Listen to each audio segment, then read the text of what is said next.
The iron door was kicked open with a piercing screech. I snapped my eyes open, and the smell of damp mold instantly filled my nose. Harsh sunlight poured in from outside, and I instinctively raised my hand to block the glare. That's when I saw it, a thin, bony hand. It was the hand of an 18-year-old, the skin still smooth and youthful without a single bulging vein. I froze for 3 seconds. Song Yen, get your ass out here. A sharp, shrill voice screamed from the courtyard. It was aggressive and impatient. My heart squeezed tight. I would never forget that voice as long as I lived. It belonged to my stepmother, Lu Guifeng. I sat up and scanned my surroundings. The walls were peeling, the wooden bed was ancient, and a stack of yellowed high school textbooks sat in the corner. This was the storage room where I lived when I was 18. In my past life, Lu Guifeng had kicked me out of this very room, leaving me to wander the streets like a stray dog. I clenched my fists until my nails dug into my palms. The sharp pain cleared my head. I had returned. I had actually been reborn. Still not coming out? You think hiding in there will save you? Lu Guifeng's voice got closer, accompanied by messy footsteps. I'm telling you, you're giving me an explanation today. I took a deep breath and pulled open the iron door. The sun was blinding. 3 people stood in the yard. Lu Guifeng wore a dark red floral shirt, her hands on her hips, her face twisted with a smug expression. Behind her stood a tall, thin man in his 50s. He had a goatee, wore a gray cloth robe, and held a compass in his hand. He looked like some kind of professional mystic. Behind them, several neighbors were craning their necks to watch the drama. Oh, so you finally decided to show up, Lu Guifeng sneered. She pointed at me and looked at the man with the goatee. Take a look. This is the kid. The man looked me up and down. Suddenly, his eyebrows furrowed, and the compass in his hand began to shake violently. His face turned pale, and he took 2 steps back, his voice trembling. Sister Lu, your house. The feng shui here is a disaster. Lu Guifeng jumped on it immediately. I knew it. Ever since I married into the Song family, nothing has gone right. If your father hadn't died early and left behind a jinx like you. She actually managed to squeeze out 2 tears. Old Song, open your eyes and look. Your son has ruined the family's luck. The neighbors began to whisper. I didn't say a word. I just watched her. I knew this scene too well. In my past life, she had played this exact trick. Hiring a con artist to claim my destiny was too hard, and that I was a curse who killed my parents. She used that lie to kick me out without a single penny. But this time was different. Are you finished? I asked. My voice was calm. Lu Guifeng blinked, caught off guard by my lack of reaction. She expected me to explode with rage or tremble in fear. She cranked up her volume. What kind of attitude is that? Haven't you hurt this family enough? I spent good money to find a master, and you. You say he knows feng shui? I interrupted, my eyes locking onto the man with the goatee. Does he know medicine too? Medicine, Lu Guifeng stammered. What are you talking about? I walked forward until I was staring directly into the man's eyes. Master, your forehead is dark, your complexion is sallow, and there's a shadow of death between your brows. Do you know you have less than 3 months to live? The man's face changed instantly. Bullshit, he barked. I have deep cultivation and protective energy. How could I? Is that so? I smiled thinly. Then tell me, do you have a dull, constant ache 3 inches below your left ribs? Does it get worse at night when you turn over in bed? The man's mouth hung open. The color drained from his face. When you sleep, you kick off the blankets, but you wake up feeling freezing cold. I continued. And for the past month, you've started coughing up blood, haven't you? Dark red phlegm, first thing in the morning. You, how do you know that? Cold sweat beaded on his forehead. I wasn't guessing. He really had been coughing up blood. He had even gone to the hospital, and the doctor found a shadow on his liver. He didn't have the money for treatment, so he came here to pull this scam for a quick buck. Because I'm a doctor, I said casually. In reality, this knowledge came from the system that had just awakened inside me. The Suwon medical guide I received from the system gave me medical skills far beyond a normal person. Just by looking at someone, I could diagnose almost anything. Lu Guifeng panicked. Don't listen to his nonsense. He's just a kid. What does he know about medicine? Don't believe me? I looked at the man. Press down 3 inches below your left ribs right now. See if it hurts. The man hesitated. With everyone watching, he reached out and pressed the spot. The moment his fingers touched it, he hissed in pain. His face contorted, and beads of sweat rolled down his face. The neighbors gasped. Lu Guifang's expression was hideous. She grabbed the man's sleeve. "What's wrong with you? I paid you to do a job." The man stumbled back, looking at me with pure terror. He had been a con artist for over a decade and never got caught. Today, an 18-year-old boy had exposed his deepest secret with one sentence. "Sister Lu." He swallowed hard. "I can't take this job." He grabbed his compass and bolted out of the yard without looking back. Lu Guifang screamed after him, but he didn't stop until he vanished down the alley. The neighbors looked at each other. Some laughed, some shook their heads, and they all started to leave. Lu Guifang stood there, her lips trembling and her face flushed red with rage. "Song Yin, you think you're so clever," she hissed. "Just you wait." She stomped her foot, ran into the main house, and slammed the door shut. The courtyard went silent. I stood there, a small smile finally spreading across my face. I knew this was just the beginning. Lu Guifang wouldn't give up that easily, and I knew there were people behind her. But it didn't matter. I wasn't running this time. Just then, a cold, mechanical voice rang out in my head. "Ding. Host has completed the first counterattack. System mission triggered. Master 1 peerless skill within 3 months. Next stage will unlock upon completion. Current progress, 0%. My eyes narrowed. The system was real. I didn't stay in the yard. I went back to my cramped side room and shut the door.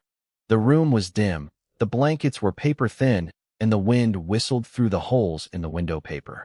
I had lived here for 3 years in my last life. I sat on the edge of the bed and closed my eyes, calling out to the system in my mind. A semi-transparent screen appeared before me. Host, Song Yin. Age, 18. Cultivation, none. Martial arts, none. Medical skills, basic, system provided. Current mission, Master 1 peerless skill within 3 months, 0%. System shop, locked. I stared at the words, cultivation, none. My brow furrowed. I had a long way to go. I was reborn. I had a system. But for now, I was still just an ordinary person. Lu Guifang had suffered a setback today, but I knew she wouldn't let it go. I had experienced the methods of the person backing her in my past life. That person was the real threat, the one who truly wanted me dead. I had to get stronger, and I had to do it fast. I took a deep breath and carefully looked through the mission details the system provided. I had to master 1 peerless skill within 3 months. It sounded simple enough, but the system didn't tell me how to learn it. There was no instant mastery button. I had to find my own way. Just then, a line of small text popped up on the light screen. It told me I could use the system to locate nearby martial arts inheritance points. The first scan was free. My heart skipped a beat. I hit the button. The screen immediately switched to a map with several glowing dots. One was very close to me, located on the west side of Huizhou City. The label read, Qingyuan Martial Arts Hall. The name hit me like a physical blow. Memories of my past life flooded back. I remembered this place. The hall master was Qin Taizhan, an expert in external fist techniques who had taught many disciples over the last 20 years. In my previous life, when I was desperate and had nowhere to go, I tried to seek refuge there. But Lu Guifang's people blocked me. They broke my legs before I could even reach the door. That memory had been a thorn in my heart for years. I never expected the starting point to be the same place this time around. I stood up and brushed the dust off my clothes. It was the 7th day of the 10th month. I had exactly 90 days until the deadline. I couldn't waste a single second. I pushed the door open and walked out. As I reached the courtyard gate, I saw Lu Guifang's personal maid, Chui'er, standing under the porch. She was watching me with a sneaky, mocking look in her eyes. "Young master, where do you think you're going?" she asked with a fake smile. I didn't stop. "Out for a walk," I said flatly. "The madam said that since you offended the Taoist priest today, you should stay home and reflect. Don't go running around causing trouble," she snapped. I paused and turned to look at her. My gaze was calm, so calm it was cold. Chui'er's smile froze. She looked uncomfortable under my stare. "Tell her," I said, syllable by syllable, "that I am not her son. Where I go is none of her business." I turned and walked out the main gate without looking back. Chuyer stood there stunned for a long time before stomping her foot and running into the main hall. Inside, Lu Guifeng was sitting in a grand chair, sipping tea. Her face was as dark as a thunderstorm. "Madam, the young master. He left." Chuyer panted. Smash. Lu Guifeng slammed her teacup onto the floor, sending porcelain shards flying everywhere. "That little beast really thinks his wings have grown," she hissed through gritted teeth. "I raised him for over a decade, and now he dares to go against me? Go. Find out exactly where he went. I want to see what kind of waves he thinks he can make." Chuyer nodded quickly and scurried away. Lu Guifeng sat back, her eyes cold as ice as she stared at the broken porcelain. She knew the Taoist priest fleeing had ruined half her plan, but she had other moves. "Song Yan," she whispered, her lips curling into a cruel arc. "You think winning today is the end? I'll make sure you don't even know how you died." Meanwhile, I had already walked over a mile. The streets of Huizhou City were just as I remembered. Shops lined the cobblestone roads, and vendors were shouting to attract customers. In my last life, people threw rotten vegetables at me on this very street. They called me a curse to my face. Those memories were etched into my bones. But things were different now. I walked through the crowd with a steady gaze, heading straight for the west side of the city. After about 15 minutes, a courtyard with a plaque reading Qingyuan Martial Arts Hall appeared before me. From inside, I heard the rhythmic grunts of people practicing. A dozen young women in training gear were training hard. In the center of the yard stood a burly, middle-aged man. He was built like a tiger, with eyes as sharp as lightning. That was the hall master, Qin Taizhan. I stopped at the entrance. Before I could step inside, a disciple guarding the door blocked my path. "Who are you?" "This is a martial arts hall. No loitering," he barked. I cupped my hands in a respectful gesture. "I am Song Yan. I wish to see Hall Master Chun to request apprenticeship." The disciple looked me up and down. Seeing my plain clothes and slight build, he let out a scoff. "With a frame like yours? You want to learn martial arts? You'd probably collapse after one punch. Don't waste our master's time." The other disciples nearby started laughing. I didn't get angry or argue. I had seen too many people like this in my past life. Loud mouths who turned into mush when things got real. I didn't know any moves yet, so there was no point in picking a fight. I simply looked past them at Qin Taizhan and raised my voice. "I am Song Yan. I have come with sincerity to seek apprenticeship under Hall Master Chun." The courtyard went silent for a moment. Qin Taizhan turned his head. His gaze landed on me, and his brow furrowed. He looked me over, and just as he was about to open his mouth to reject me, I spoke first. "Hall Master, the old injury on your right arm. It hurts unbearably every time it rains, doesn't it?" Qin Tieshan's pupils shrunk instantly. The sounds of training stopped completely. Every disciple turned to look at me. Qin Taizhan stared, his voice dropping an octave. "How do you know that?" The air in the courtyard felt like it had frozen solid. Qin Tieshan's gaze grew sharper, as if he were trying to see right through me. Aside from a few of his closest disciples, no one knew the details of that injury. How could a 17-year-old boy know? "Kid, who exactly are you?" Qin Taizhan asked, his tone laced with suspicion. My expression didn't change. I met his gaze calmly. I knew this was my only chance. In my previous life, after my stepmother kicked me out, I traveled to many places trying to learn martial arts. I was rejected everywhere because I lacked a foundation. It wasn't until much later that I learned the Qingyuan Martial Arts Hall wasn't just a normal school. It held a true martial heritage. By the time I realized it back then, it was too late. I wouldn't let it happen again. "There's no need to be tense, Hall Master," I said, bowing slightly. "I simply know a bit of medical theory. I can see the meridians in your right arm are damaged. When it rains, the pain is so bad you can't even clench your fist, right?" Qin Tieshan's face paled. He took a deep breath and squeezed his right fist. His knuckles cracked loudly. "Go on." "The injury is years old," I continued calmly. "You've seen doctors and used plenty of ointments, but they only treat the symptoms, not the cause. That's because it's not a normal physical injury. It happened when you forced your internal energy to circulate during training, which damaged your shoulder and blocked your meridians. Normal doctors only look at skin, bone, and muscle. Naturally, they can't fix it." Silence fell over the courtyard again. The senior disciples looked at each other, their skepticism turning into pure shock. Shin Taizhan was silent for a few seconds before he suddenly burst into laughter. "Good kid." He stepped forward and slapped a heavy hand on my shoulder. "Not many people can see my injury. Even fewer can tell it was caused by internal energy. Speak. What do you want to learn?" I felt a surge of joy, but I kept my face neutral. "I want to learn your most prized technique, Hall Master." The laughter stopped abruptly. Shin Taizhan narrowed his eyes, his smile fading. "Little brat, you certainly have a big appetite. Do you even know what my ultimate technique is?" Shin Taizhan asked. "I don't," I replied, shaking my head. "But you've run this hall for over a decade. Even the government officials don't dare cause trouble for you. Your skills must be beyond doubt." My words were sharp. On the surface, I was flattering him. In reality, I was pointing out the obvious. Shin Taizhan either had a powerful benefactor or genuine, terrifying strength. In a place as chaotic as Qingfeng Street, you didn't survive without one of the two. Shin Taizhan went silent for a few seconds. Suddenly, he waved his hand at his disciples. "All of you out." The disciples hesitated, looking confused, but they obeyed and cleared the courtyard. Once we were alone, Shin Taizhan walked up to me. His gaze was deep and unreadable. "Kid, since you saw the injury in my right arm, let me ask you something," he said. "If you answer correctly, I'll take you as my personal disciple. If you get it wrong." He paused, his eyes turning fierce. "Today never happened. You walk out that door, and you never mention joining this hall again." "Please, Hall Master, ask your question," I said.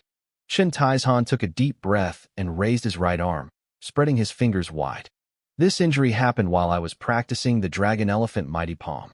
I forced my internal energy and damaged my Shaoyang meridian. If I want to fix this without losing my martial arts, what should I do?" I frowned, sinking into thought. Dragon Elephant Mighty Palm. I had heard that name before. A memory flashed from my past life. I had seen it in an old, tattered manual of martial arts records. It was an external technique from the Shaolin Temple. At its peak, a single palm strike could shatter boulders. The Hall Master's technique. "You learned it from an old Shaolin manual, didn't you?" I said slowly. "If I remember correctly, this style requires immense blood energy. Once you pass 25, your meridian's set. Forcing the practice after that causes problems. You must have been nearly 30 when you injured yourself." Shin Tieshan's pupils shrunk. "Keep talking." "To fix the damage, standard blood circulation treatments won't work," I said, my voice growing firm. "You need a Buddhist internal mental method. You use the intent of compassion to dissolve that fierce, violent energy. Then, you use golden needles on specific pressure points to clear the Shaoyang meridian." "You mean I have to scrap my martial arts and switch to Buddhist methods?" he asked. "No," I shook my head. "Your internal energy is already formed. You can't scrap it. I mean, you must use softness to overcome hardness. You don't need to change your core method. You just need to recite a Buddhist heart-calming mantra before every practice session. Use that intent to dissolve the violent energy. If you do that, your training won't hurt your meridians anymore." Shin Taizhan stood frozen in the courtyard. He didn't move for a long time. Finally, he exhaled a long breath of turbid air. His gaze became complicated. "Kid, who taught you that?" It was, I started to answer, but a cold, mechanical voice suddenly exploded in my head. "Host has successfully passed the first martial arts inheritance test.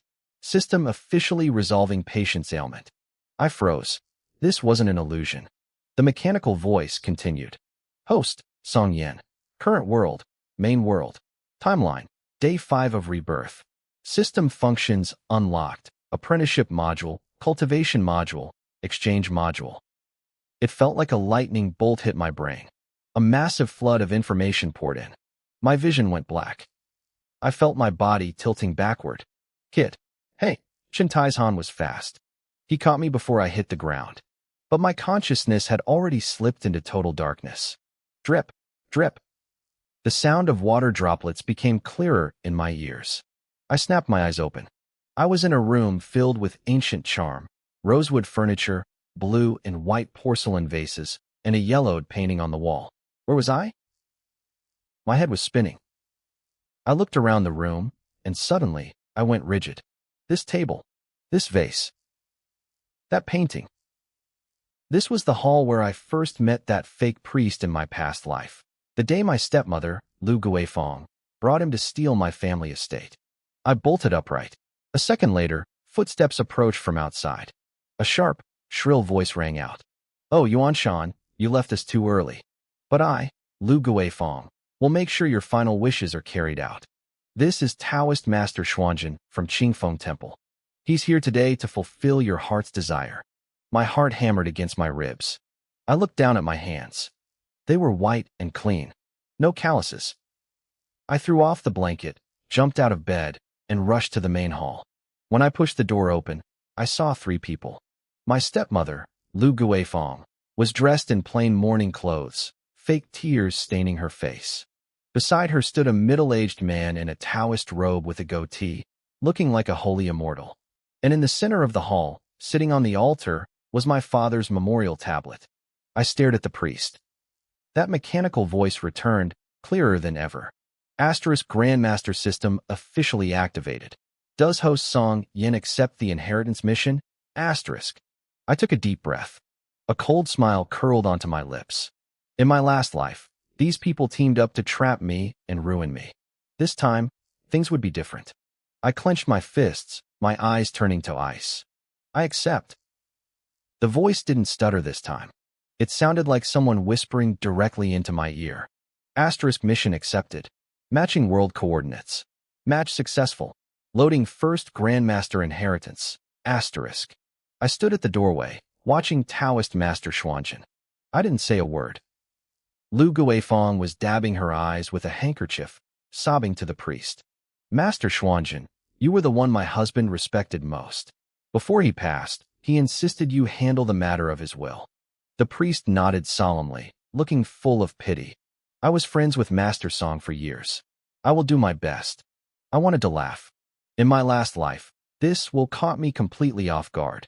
It claimed that if I was unfilial, the entire estate would go to Lu Guifeng. The signature looked like my father's, but I knew it was a lie. Suddenly, a warm current surged from my abdomen. It flowed through my limbs instantly. I shuddered.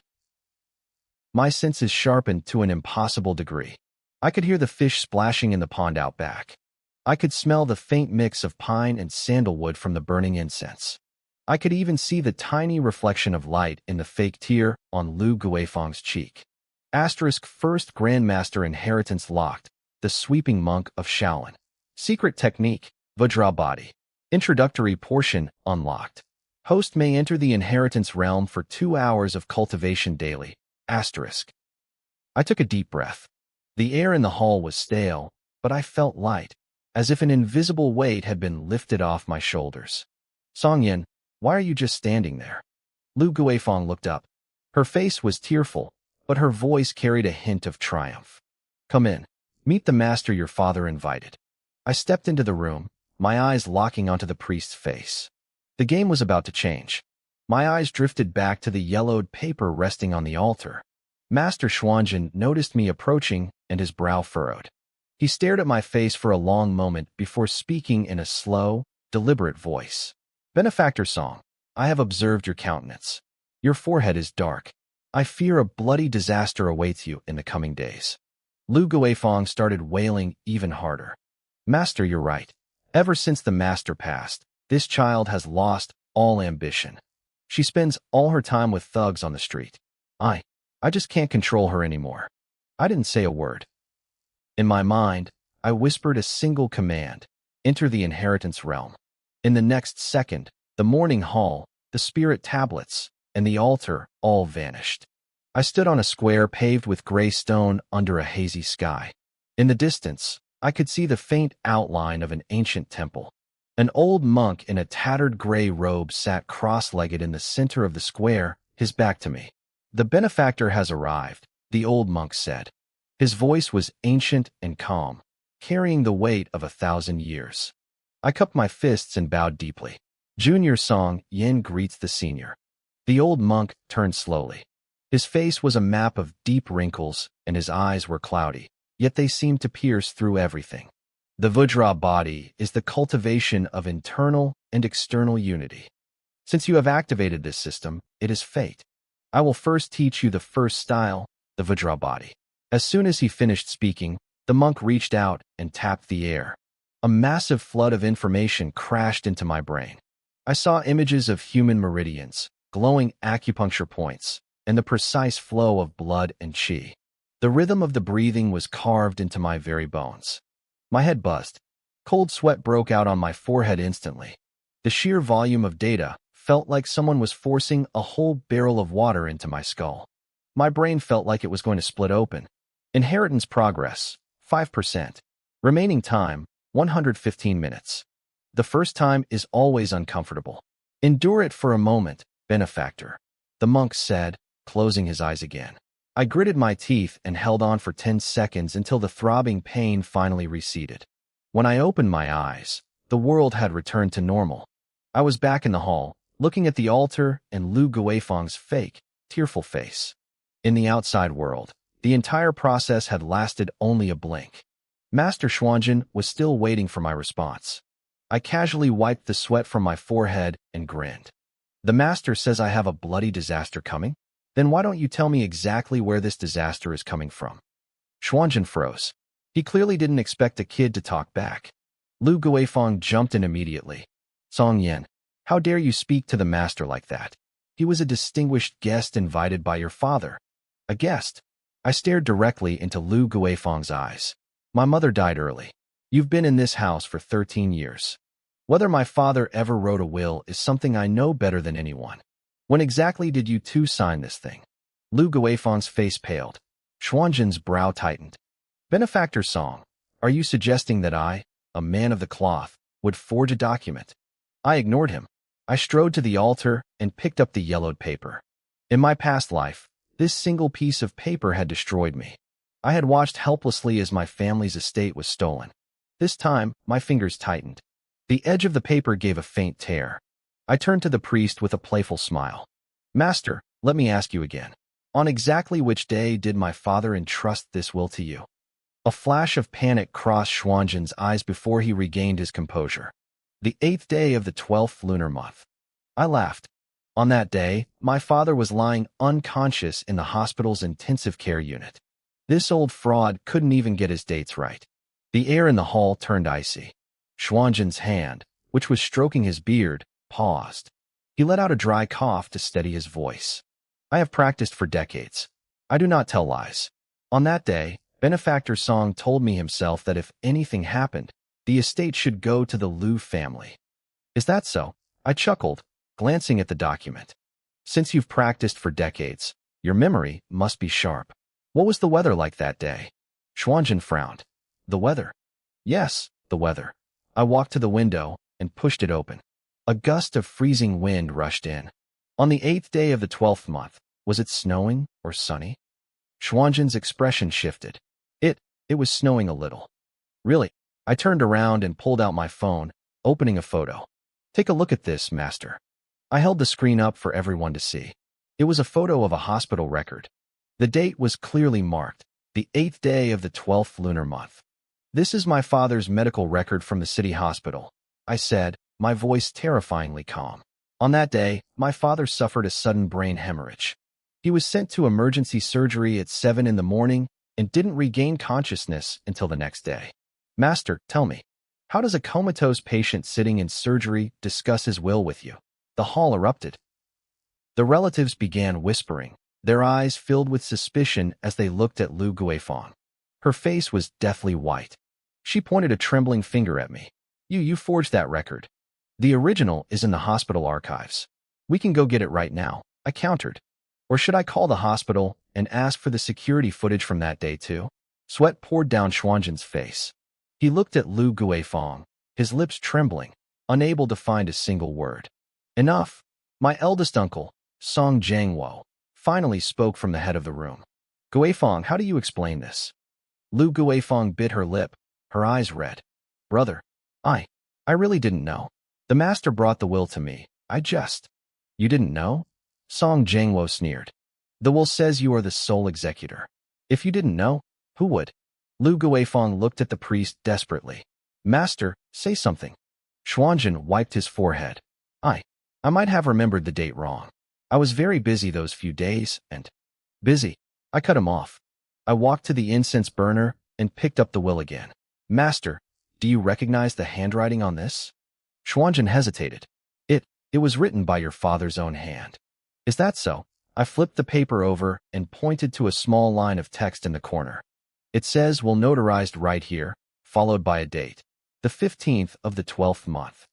My voice rose, echoing through the hall. The 15th. My father fell into a coma on the 8th and couldn't even speak until the 20th. Who wrote this on the 15th? Xuanjin's composure completely collapsed. I don't know. You don't know? I mocked. You're the witness to this will, and you don't know? I turned to face all the relatives. Uncles, aunts. Today I'm going to show you exactly how real this will is. As I spoke, a warm current surged from my dantian, flowing through my veins. I felt a power I had never known before rushing through my limbs. It was the internal force from the Vajra body. I took a deep breath. My right hand balled into a fist, and I slammed it down onto the heavy wooden altar. The solid would let out a dull roar. My fist left a deep, shattered crater in the surface. Everyone froze in shock. What kind of move was that? Someone whispered. When did Yin learn martial arts? I ignored their gasps. I turned back to Master Xuanjin, my eyes locking onto his. Now, Master, let's talk about that bloody disaster you mentioned. Do you know what this is? I asked. Master Xuanjin's pupils shrank instantly. He looked at my hand, then back at me, his voice trembling. That's internal energy. Correct, I said, stepping toward him. My father hated frauds more than anything in this world. If he were still alive and saw you using these pathetic tricks to steal his estate, what do you think he'd do to you? Xuanjin stumbled back 2 steps. I was only doing what I was told. By who? I demanded. Speak. I poured my internal force into my voice. The shout echoed like thunder, making the windows in the hall rattle in their frames. Xuanjin collapsed onto the floor, his face deathly pale. It was Lu Guifeng, he blurted out. She found me. She gave me 100,000 yuan to forge the will. She promised me a massive bonus once the job was done. Nonsense, Lu Guifeng screamed, her face contorting. You're framing me. I never spoke to you. You sent the transfer 3 days ago. Xuanjin scrambled to pull his phone from his robes. The bank has the records. There are call logs, too. Look for yourself. Song Jiangwo grabbed the phone and scrolled through it. His expression turned dark as a storm cloud. He looked up at Lu Guifeng. What do you have to say for yourself now? Lu Guifeng opened her mouth, but no sound came out. Good. Very good, Jiangwo said, slamming his hand on the table. I'm reporting this to the clan elders immediately. Lu Guifeng, get ready for a lawsuit. Her face turned white. Just as I felt a sense of victory, a mechanical voice rang out in my mind. Asterisk congratulations to the host for exposing the conspiracy. Hidden mission, Guardian of the Estate completed. Reward, primary martial art, dragon seizing hand, has been distributed, asterisk. I blinked. A hidden mission? A slow smile spread across my face. This system was more interesting than I thought. But before I could celebrate, the sound of heavy, chaotic footsteps came from the doorway. Move aside. Official business. Several uniformed officers burst into the hall. Leading them was a middle-aged captain. He scanned the room until his eyes locked onto me. Who is Song Yen? I frowned. I am. Someone reported you for illegal detention and intentional assault, the captain said, pulling out a pair of handcuffs. Come with us for investigation. My heart sank. Illegal detention? Assault? I glanced at Lu Guifeng and saw a faint, cruel smirk on her lips. She had a backup plan. I clenched my fists, feeling the internal energy surging through my veins. I wanted to see exactly what these authorities could do to me. I took a deep breath, ready to speak, when a golden light exploded in my mind. Asterisk ding. Grandmaster system activation complete. Asterisk. A screen floated before my eyes, visible only to me. Asterisk host, Song Yen. Current status, internal energy emerging. Physicality, average. System provides 5 simulation spaces. You may enter any martial arts world to seek a master. Selecting world, Shaolin Sutra Pavilion. Master, the sweeping monk. Technique, Vajra body. Time dilation. 10 years in space equals 1 stick of incense in reality. Enter, asterisk. I froze. The officers were reaching for their handcuffs. Lu Guifeng's smirk was still fixed on her face. Return valid JSON only. Song Jiangwo's angry shouting was still ringing in my ears. But the start button was glowing right in front of me. I scanned the fine print.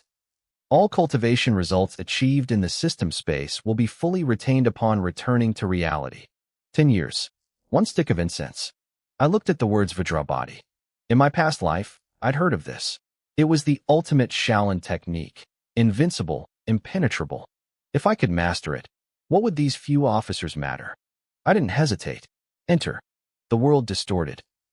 The hall, the faces, the handcuffs, everything shattered into points of light. When my vision cleared, I was standing in a courtyard of gray brick and ancient trees. A bell tolled in the distance. I was at the Shaolin Sutra Pavilion. An old monk with a white beard sat on the threshold, a broom in his hand, slowly sweeping fallen leaves. He didn't even look up. "You've come," he said. His voice was raspy, like dry parchment. I straightened my back and bowed deeply. Disciple Song Yin greets the master. No need for formalities. The sweeping monk finally looked up. His eyes were cloudy, yet they seemed to pierce through my soul. "You wish to learn the Vajra body?" "I do." "For 100 years, no one in Shaolin has mastered it," he said, tapping his broom on the ground. "Not because it is difficult, but because it is agonizing. You must endure the breaking of your bones and the forging of your flesh. Can you hold on?" I didn't blink. I knelt on the hard stone. I have already died once. Compared to being stepped on by others, this pain is nothing. He watched me for a long time before nodding. "Very well. Today, I teach you the first layer. You will cultivate here. If you can reach the threshold within 3 days, I will teach you the second." He turned and disappeared into the pavilion. I sat cross-legged and closed my eyes, guiding that tiny spark of internal energy through my body. The first day was hell. The energy felt like molten lead tearing through my meridians. My muscles shook, and sweat soaked the ground beneath me. To master the Vajra body, I had to break the blockages between my vital points. One wrong move, and my veins would shatter. I gritted my teeth and pushed, again and again, until blood leaked from the corners of my mouth. On the second day, the energy finally broke through. It surged down my spine and into my limbs. It felt like I was being split open and put back together, piece by piece. The pain was so intense I started to laugh. In my past life, Lu Guifeng had me thrown in prison where they broke 3 of my ribs. I hadn't made a sound then. This was nothing. On the morning of the 3rd day, I opened my eyes. I lifted my hand. In the sunlight, my skin had a faint, golden sheen. I squeezed my fist, and my joints popped like firecrackers. It felt like I was holding a block of solid iron. The sweeping monk appeared behind me. "You have entered the threshold." I stood and bowed. "Thank you, master. The first layer makes your body as tough as ox hide. Ordinary blades cannot harm you," he said, tossing me a key. "The manuals for the second layer are inside. You have the rest of your time. Use it well." I spent the final day scouring the pavilion, memorizing the basics of the 72 Shaolin arts. I knew that 10 years of cultivation were just the foundation. I needed to build my own arsenal. When the time was up, light enveloped me again. My consciousness was pulled from the temple and slammed back into my body. The world snapped back into focus. I was back in the Song family hall. Lu Guifeng was in the middle of a sentence. Yan stopped struggling, that she hadn't even finished yet. To everyone else, only a second had passed. But I felt it. The golden glow beneath my skin, the thrumming power in my muscles. I clenched my fist, and the air around my knuckles hissed. 10 years of bitter cultivation, condensed into a single moment. I looked at the officers, and then at Lu Guifeng. The game was just beginning. Lu Guifeng was still rambling. "Yan, I know you're angry, but you can't raise a hand against the Taoist master. That's a serious crime." As she spoke, her gaze drifted toward me and suddenly froze. She could sense something was different. It was my eyes. A second ago, they were the eyes of a panicked, angry teenager. Now, they were as sharp as a blade. It was the kind of look she'd only seen on hardened killers from the martial world. I let a small smile play on my lips. Aunt Lou, are you done? My voice wasn't loud, but it carried a crushing pressure. The head constable raised his shackles, about to speak, but I took a single step forward. The ground trembled beneath my feet. The metal shackles clattered to the floor as the constable stumbled back, his face turning deathly pale. He looked like he'd seen a ghost, or perhaps it was the faint golden light he thought he saw shimmering beneath my skin. He bent over to retrieve the handcuffs, his fingers shaking. He'd been a constable for over a decade and had seen plenty of masters, but he'd never met someone who could break his spirit with a single step. Head Constable Lee, what's wrong? Lu Guifeng hissed, rushing to his side. He's just a kid. Why are you afraid of him? Lee glared at her and straightened his back, but his eyes remained wary. I didn't even look at them. My gaze shifted to the man standing by the courtyard gate, the Taoist priest in his light green robes. He looked the part, with his long beard and horsetail whisk, but I noticed a detail that gave him away. His boots. They were official government boots, thick soles, fine stitching, and subtle patterns only worn by officials of the 6th rank or higher. A traveling priest wearing high-ranking official boots? I started walking toward him. Song Yen, my father, Song Jiangwo barked. Don't you dare be rude to the master. I stopped and turned to Lu Guifeng. Aunt Lu, you said this man is a master? That he knows feng shui, alchemy, and healing? Of course, she snapped. His talents are famous. Fine. I looked at the priest. Since you're so capable, tell me, how is the feng shui of this house? The priest stroked his beard, looking around with a practiced air. This house faces south, which is usually lucky. However, that locust tree in the courtyard is too lush. It blocks the yang energy, leading to bad luck for the family and rebellious children. Lu Guifeng nodded eagerly, but I just laughed. Impressive, but I have a question. Speak, young man, the priest said. If the tree is the problem, why not just chop it down? Why do we need you? The priest stammered. Lu Guifeng's face paled as she jumped in. What do you know? You have to pick an auspicious day and perform a ritual to dispel the evil energy, or you'll bring disaster upon us. Oh, I see. I nodded, my eyes dropping to the jade pendant hanging from the priest's waist. That pendant looks familiar. The priest instinctively touched it, a flash of panic crossing his face. I lunged forward and grabbed it. I think I saw this at the jade shop on the east side of town. Shopkeeper's son sells these for 2 silver coins apiece. Song Yen, shut up, Lu Guifeng screamed. That's a sacred Dharma tool. A tool. I smirked. I squeezed my fingers, and the jade snapped. The inside was dull, grayish-white stone.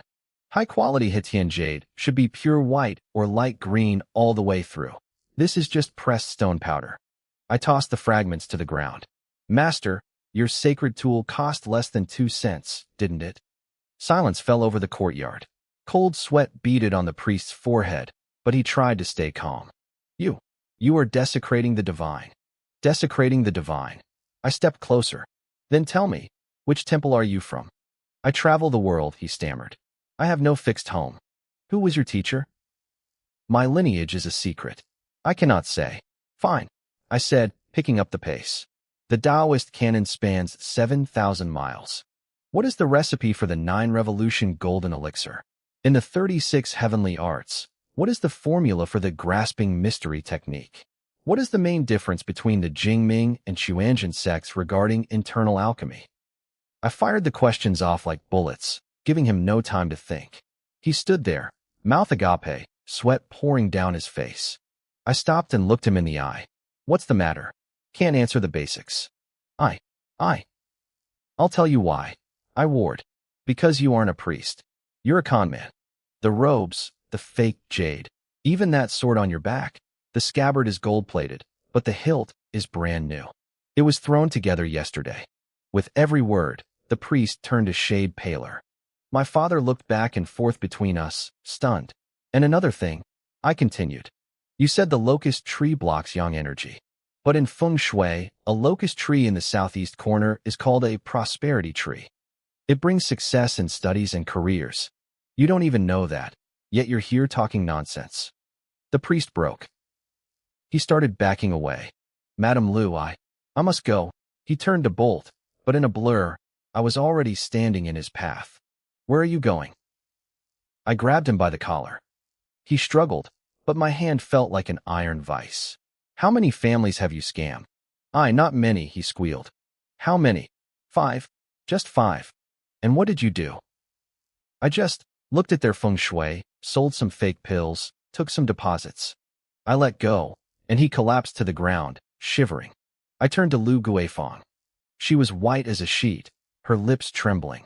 Aunt Lu, I said calmly, you brought this liar here. How do you explain this? I was tricked too, she wailed, suddenly bursting into tears.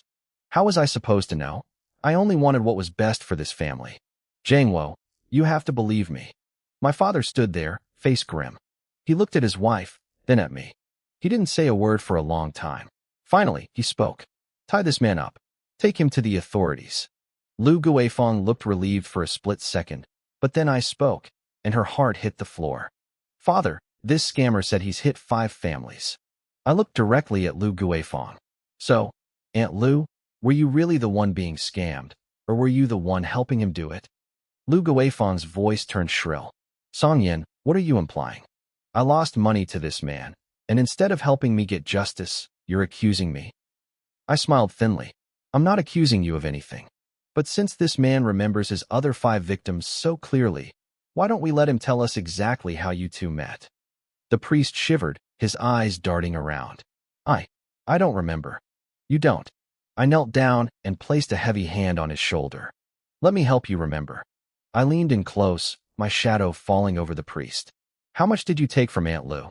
Sweat poured down the man's forehead. His lips trembled violently. 500 taels. 500. I raised an eye at Lu Guifang. That's strange. I remember you saying the family only had 300 taels in cash left. The room went silent. Every servant's eyes shifted toward her. Even my father, Song Jangwo, turned his head, his gaze sharpening with sudden suspicion.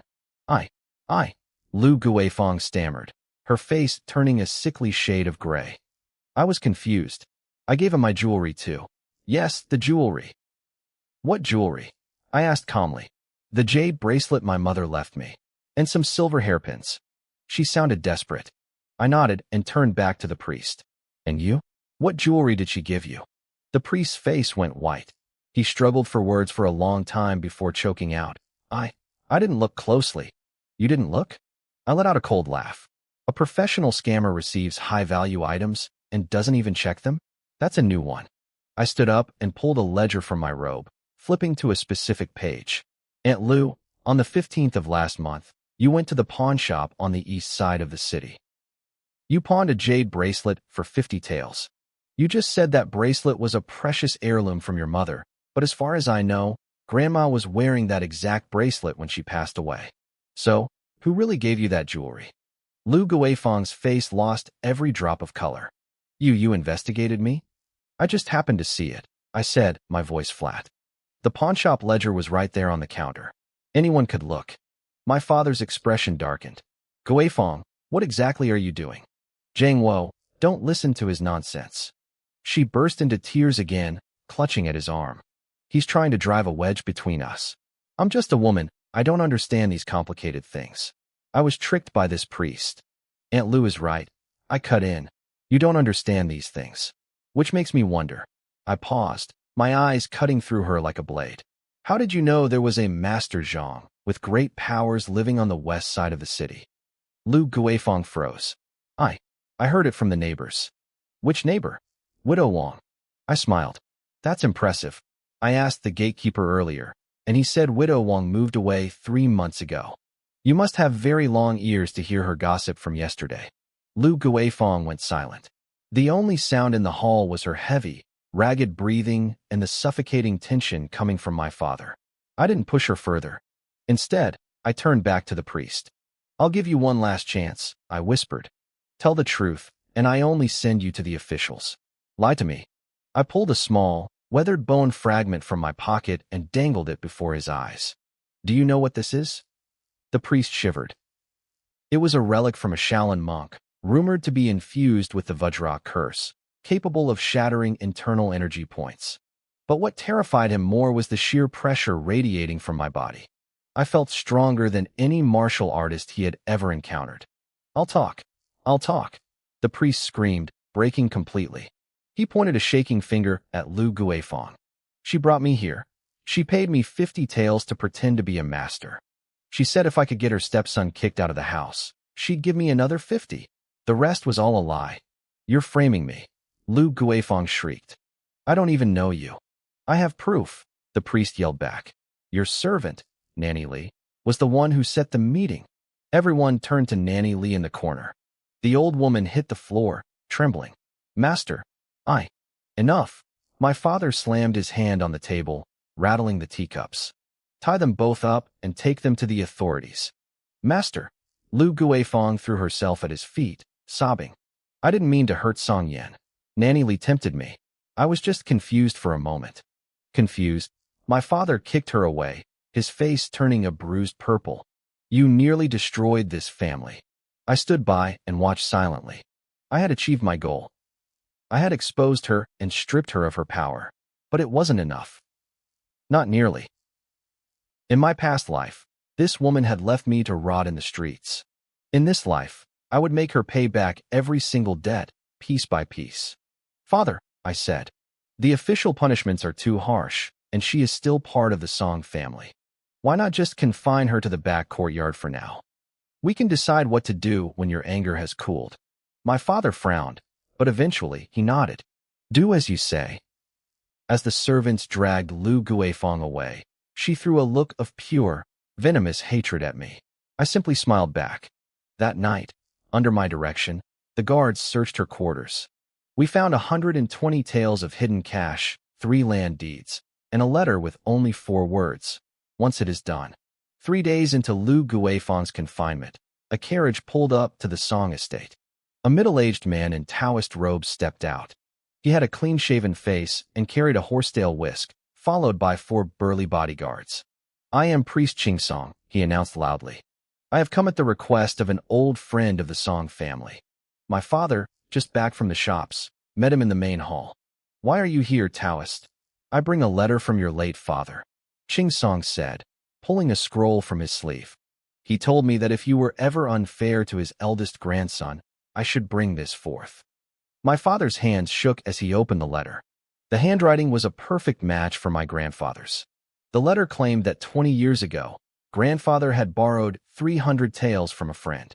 That debt had never been paid, and now the friend's descendants wanted their money. My father did mention a debt, my father muttered, his brow furrowed. But that was decades ago. The descendants are in trouble and need the cash, Song sighed. With interest, the debt is now 800 taels. 800. My father gasped. Suddenly, Lu Guifang burst into the hall, despite her confinement. Master, we can't pay that. We don't have that kind of cash. Who let you out? My father roared. I heard about the debt and couldn't sit still, she wailed. If we pay this, our shops will go bankrupt. Song smiled thinly. Do not worry, madam. Your father-in-law prepared for this. He signed a secondary agreement. If the cash isn't available, the debt can be settled with land. He produced another document. My father looked at it, and his face went pale. The properties listed were the exact ones left to me by my biological mother. This is impossible, my father whispered. My father would never do this. The signature is there. The handwriting is his, Song said smoothly. If you doubt it, call for the young master. Let us settle this face-to-face. I stepped into the room before he could finish. I had been listening at the door, and the truth was obvious. This Song was just another actor hired by Lu Guifang. The letter was a forgery. So, I said, walking toward the table, you want me to sign this agreement? I picked up the paper and scanned it. Song smiled, nodding like a satisfied fox. As long as the young master signs this, the debt of 800 taels will be settled once and for all. I stared at the handwriting for a moment, and then I laughed. The script really did look like my grandfather's. Lu Guifang's face lit up with joy, and she opened her mouth to speak, but I didn't give her the chance. It's a good imitation, I said, my voice cold. But it's a fake. Nonsense. Song slammed his hand on the table and stood up. I was a dear friend of your late father. How could a letter he wrote himself be fake? You knew my grandfather? I asked, my eyes narrowing. Of course I did. Song blustered, puffing out his chest. 20 years ago, I was with him when. 20 years ago, I cut him off. My grandfather passed away 19 years ago. If you were such a close friend, how could you forget the year he died? Ching Song froze. Lu Guifeng's face turned deathly pale in an instant. And another thing, I said, pointing to the date on the letter. This letter is dated 15 years ago. My grandfather had been in the ground for 4 years by then. Unless he's writing letters from the underworld, this is impossible. A deathly silence fell over the hall. Lu Guifeng's lips trembled, but she couldn't find a single word to say. Cold sweat poured down Ching Song's forehead, but he tried to play it off. This might be a mistake on my part. I must have remembered the date wrong. You remembered the date wrong, and you remembered the handwriting wrong too? I stepped closer. My grandfather had an injury to his left hand. His writing always tilted to the left, and the pressure was uneven. This letter is perfectly symmetrical and steady. It was clearly written by someone with a healthy right hand. I walked to the table and pointed to a stroke where the ink had slightly bled. There's even a typo here. My grandfather was a scholar. He never made mistakes like this. Taoist, if you're going to hire a ghostwriter, you should at least find one who knows how to spell. Ching Song didn't answer. Instead, he started chanting rapidly, his voice rising and falling in an eerie, rhythmic way as if he were trying to cast a spell to save himself. The maidservants huddled together in fear, and even my father, Song Jiangwo, frowned at the display. I just watched him silently. When he finally finished his last syllable, I slowly raised my hand. Are you done, Taoist? Then it's my turn. Before the words fully left my mouth, I slammed my palm down onto the heavy stone-topped table in front of me. Boom. A deafening explosion echoed through the hall.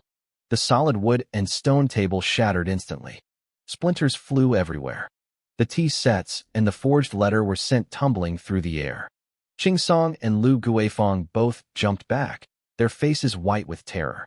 You. Ching Song's voice shook so hard he couldn't finish his sentence. Lu Guifeng's legs gave out, and she had to grab her maid just to stay standing. She stared at me, unable to believe that the weak, cowardly boy from 2 days ago had become this monster. I slowly pulled my hand back and brushed the dust from my palm. Taoist, I said softly, if that palm had landed on a person, do you think their bones would be left intact? Ching Song's face went from white to translucent. Sweat dripped down his chin. The hall was so quiet you could hear a pin drop. The expensive mahogany frame of the table was now nothing but a few jagged legs sticking out of the floor. My father, Song Jiangwo, stared at the wreckage. His eyes twitched. He opened his mouth to say something, but when he met my gaze, calm, steady, and terrifying, he swallowed his words. Ching Song's hands were shaking so much he couldn't even form a ritual gesture. Young Master Song, I was just doing a favor for someone. Whose favor? I took a step forward. Ching Song stumbled back, tripped over the doorstep, and fell flat on his butt. He looked up at me, his lips quivering in pure panic. Lu Guifeng cursed the useless fraud in her head, but she wasn't doing much better. She was gripping her maid's arm so hard the girl was wincing in pain. Song Yin, Lu Guifeng forced her voice to stay steady. Don't do anything reckless. Even if the letter is suspicious, this Taoist was invited by your father. Are you really going to raise a hand against an elder? I turned to look at her. Auntie Lu, that makes no sense. I'm just asking the Taoist to explain himself. How is that being reckless? On the other hand, you brought a con artist into the Song family home. What exactly were you planning?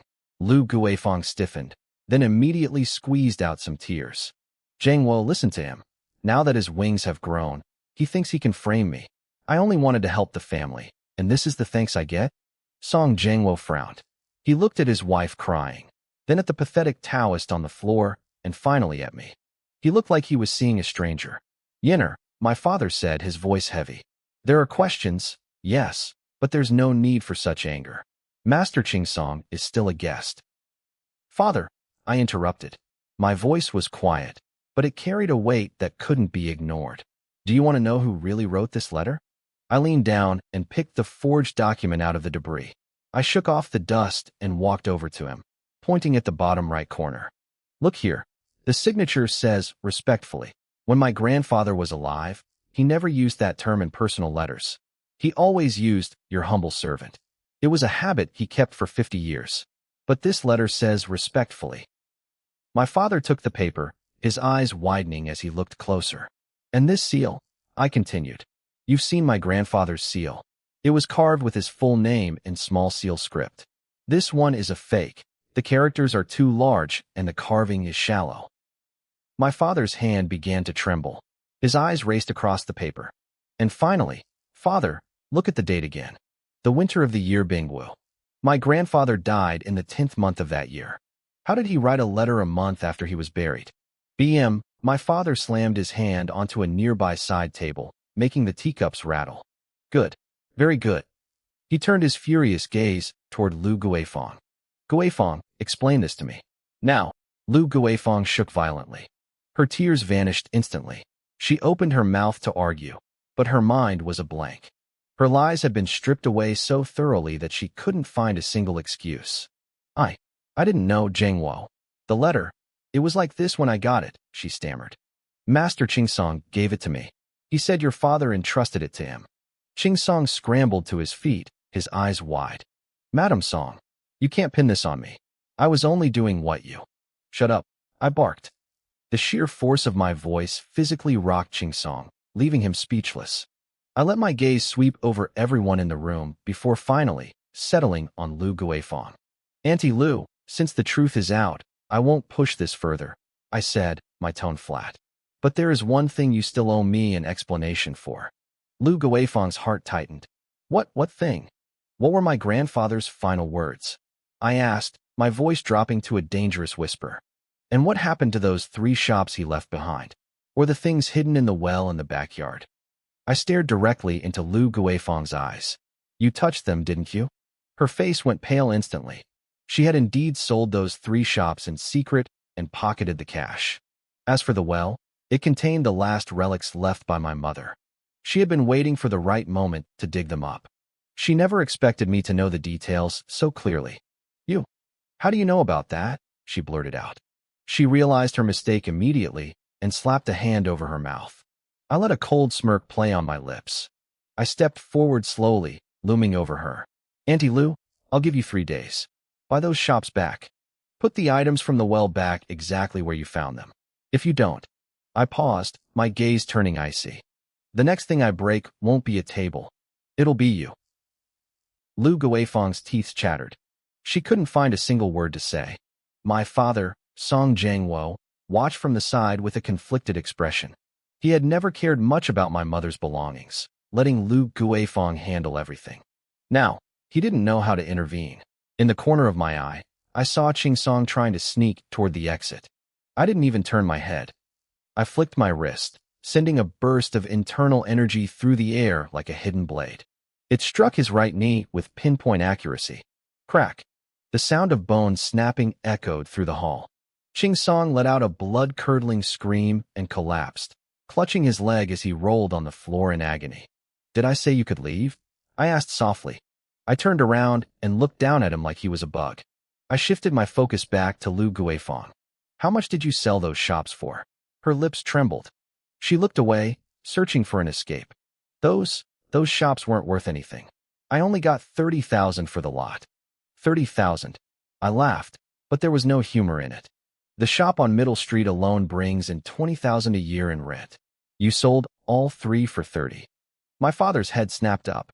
"You sold the Middle Street shop too?" "That was part of Yenner's mother's dowry." The family needed money." Lu Guifeng screamed, her face turning white. "I had to." "Those shops are worth at least 300,000, I said, my voice steady and cold. "Then there are my mother's jade bracelets, the gold lock, and the jewelry. Give me a total."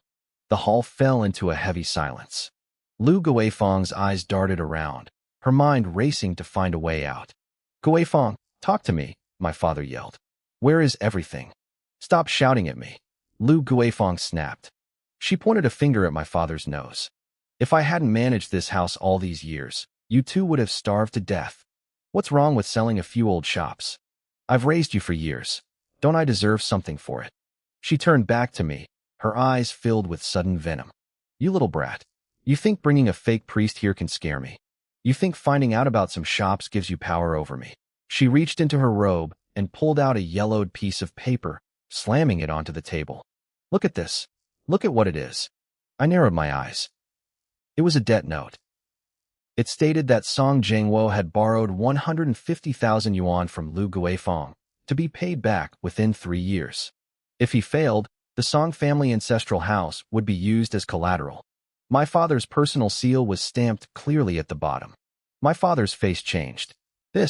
When did I ever borrow that much money? 3 years ago, Lu Guifeng sneered. You got into a drunken fight and injured someone. It cost 100,000 to settle it. My family provided the money. With interest, it's 150,000. You signed it yourself. Forgot? My father's lips trembled. He couldn't argue. He remembered the fight, and he remembered Lu Guifeng fixing it for him while he was hungover. He just didn't remember signing any note. See that? Lu Guifeng's voice was triumphant. This house is mine now. If you try to kick me out, I'll take this to court and sue you for every cent. I picked up the note and examined it. And those shops, she continued. Your father signed a power of attorney allowing me to sell them. She pulled out another paper. It also bore my father's signature. My father looked completely lost. Had he signed these things? Or had he been too drunk to know what he was doing? Evidence signed while intoxicated is legally void, I said calmly. Lu Guifeng burst out laughing. Tell that to a judge. Everyone in this town knows Song Jiangwo is a drunk who causes trouble. Do you think they'll believe you? She had played her hand well. She had these 2 cards ready just in case her other lies fell through. She thought she had me trapped. And one more thing, she said, her smile vanishing. You think bringing this fake priest proves you've learned martial arts? I bet you're just in on the scam with him. She turned toward the door and shouted, Old Wu, come in. A middle-aged man walked in quickly. It was Wu Dihao, the deputy chief of the local police station. Sister Lu, what's the problem? He asked. I suspect Song Yan and this fake priest are working together to defraud me, she said, pointing at us. They're trying to steal my property. Wu Dihao frowned at me. Song Yan, what's going on here? Chief Wu, it's not like that, my father stammered. Guifeng is. Shut up, Song. Lu Guifeng barked. If you take his side, I'm handing this debt note over to the chief right now. My father went pale and silenced himself. He was a coward at heart. Wu Dihao walked up to me, his tone unfriendly. Song Yan, tell the truth. Did you bring this Ching Song guy here to scam your family? I looked at Lu Guifeng's smug face, then at my pathetic father. I suddenly started to laugh. Chief Wu, you want evidence?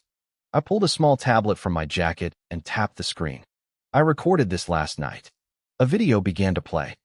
The quality was clear.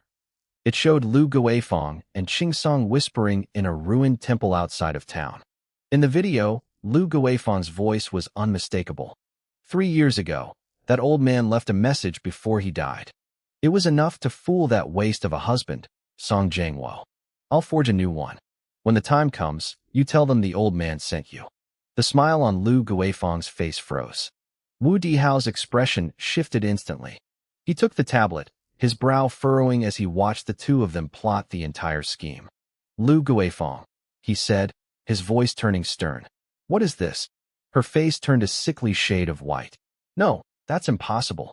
I made sure no one followed me last night. That's because you're stupid, I said simply. Did you really think I'd come here unprepared? Wu Dihao took a deep breath and looked at her. I came here to settle a family dispute. Now, it looks like I have to hand this over to the criminal investigation team. Lu Guifeng's legs gave out, and she slumped to the floor. But I wasn't done yet. I grabbed the fake IOU from the table and ripped it in half. I had already taken photos of the forged handwriting, and professional appraisers would easily confirm it was a fake. The same went for the power of attorney she forced my father, Song Jiangwo, to sign. A simple forensic test on the ink would prove it wasn't 3 years old. I looked directly at Lu Guifeng, my voice cutting through the air like a blade. Lu Guifeng, do you have any cards left to play? She started to tremble. Her lips quivered, but she couldn't force out a single word. Just then, an old, gravelly voice drifted in from outside the door. The girl has some tricks, I'll give her that. But do you really think you've won? My pupils contracted. That voice didn't belong to anyone in the room. The door swung open, and every eye turned toward the entrance. A man dressed in an old, gray Zhongshan suit stepped inside. He was thin and withered, his face a map of deep wrinkles, but his eyes were unervingly bright. Two young men followed behind him, wearing black short-sleeved shirts. I noticed the telltale bulges at their waists. I didn't know this man, but the aura he radiated made my instincts scream. This wasn't the petty pressure of a street shrew like Lu Guifeng. This was the presence of someone who had weathered decades of real storms. "Who are you?" I asked calmly. The old man ignored me. He glanced at Lu Guifeng, who was still slumped on the floor, and his lip curled in contempt. "Lu Guifeng, you're getting more unreliable by the day. Pushed to the brink by a child? Pathetic." Lu Guifeng acted like she'd just spotted a life raft. She scrambled to her feet. Uncle Wang, why are you here? If I hadn't come, you would have squandered the entire Song family estate," the old man snorted. He turned his gaze toward me, his eyes sharp as lightning. "Kid, I know you have that video. But what does a video prove? At most, it proves Lu Guifeng conspired with a fake priest. It has nothing to do with the Song family ancestral house." "Uncle Wang." I searched my memories for the name. It clicked. Wang Dihao. He was my grandfather's old subordinate and had been a city official for years before retiring. In my past life, this man had never appeared in my world. Memory coming back to you? Wang Dihao walked to the table and tapped the surface with his finger. "Young Song, I'm not here to argue. Lu Guifeng will pay for what she did. But the Song ancestral house cannot fall into the hands of an 18-year-old kid. This house was your grandfather's life's work. You can't protect it." I let out a short laugh. "So, you're here to steal the house instead?" "Not steal. Preserve," he corrected. He pulled a document from his coat and tossed it onto the table. "This is the city's new heritage protection plan. The Song house is right in the core zone. By regulation, it must either be reclaimed by the government or restored by a qualified entity. Can a student like you afford millions in renovation fees?" I scanned the document, my brow furrowing. If this was legitimate, he was right. I couldn't keep the house under these terms. But the timing was too perfect. "Uncle Wang, was this document printed this morning?" I picked it up and pointed at the date. "It was only released 3 days ago, and here you are. Your efficiency is impressive."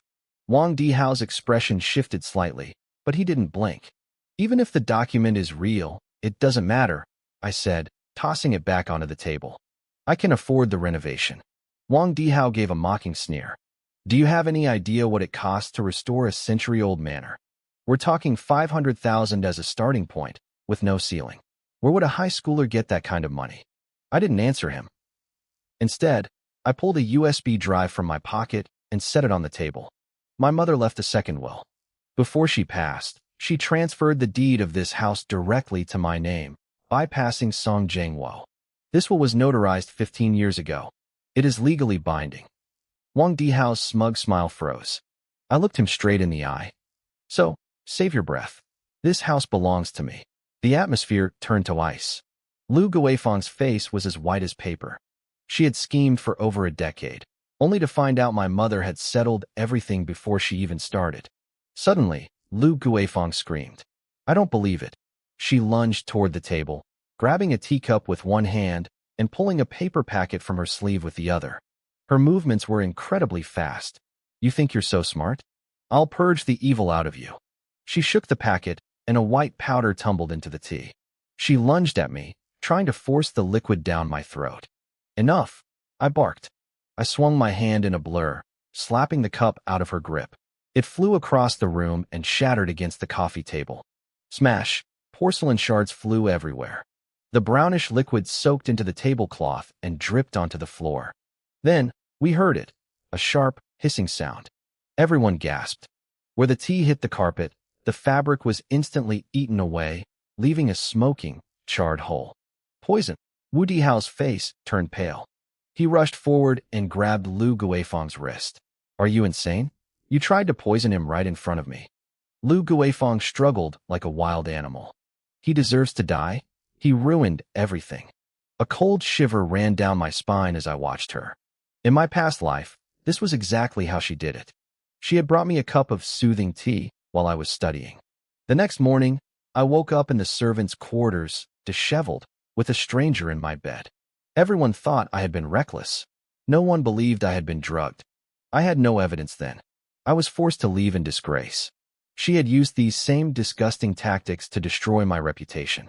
Wang Dihao's expression turned to pure disgust. Lu Guifeng, when did you become this depraved? She didn't answer. She just glared at me with eyes full of venom. Wu Dihao pulled out his phone and dialed a number. This is Wu Dihao. I have an attempted poisoning here. Send a team immediately. Wait. Wang Dihao interrupted, looking at me. Young Song, let's settle this privately. I tilted my head. Settle it how? Lu Guifeng leaves. You destroy the video evidence, Wang Dihao said, his voice low. She is still Song Zhengwo's wife. If this gets out, the Song family name is dragged through the mud. You don't want people whispering behind your back, do you? I smiled, but there was no warmth in it. Uncle Wang, are you pleading for her? I'm giving you a way out, he said, his eyes flickering. You have evidence, but the people backing her aren't necessarily afraid of it. You put her in a cell today, and they'll have her out tomorrow. You'll be the one suffering the consequences. I stayed silent for a moment. I knew he was right. Lu Guifeng couldn't have dominated this household for years without a powerful backer. Sending her to jail might only be a temporary fix. Fine, I said, nodding slowly. I won't press charges for the poisoning, but I have conditions. Name them. First, Lu Guifeng leaves the Song house today. She is never allowed to step foot on this property again. Second, she signs over every business and asset she currently holds to my name. Third, I looked Wang Dihao in the eye. You guarantee that no one will ever bother me again. Wang Dihao's face darkened. The third point is not something I can promise. Then, I said, my voice hardening, we have nothing left to talk about. I shrugged my shoulders, looking indifferent as Officer Wu prepared to take me in. But before he could make a move, Wang Dihao suddenly spoke up. Wait, he said. He stared at me for a long time, his eyes searching mine, before he finally let out a heavy sigh. I agree to your terms, but I have one condition. I narrowed my eyes. What condition? Wang Dihao reached into his coat and pulled out a bronze token.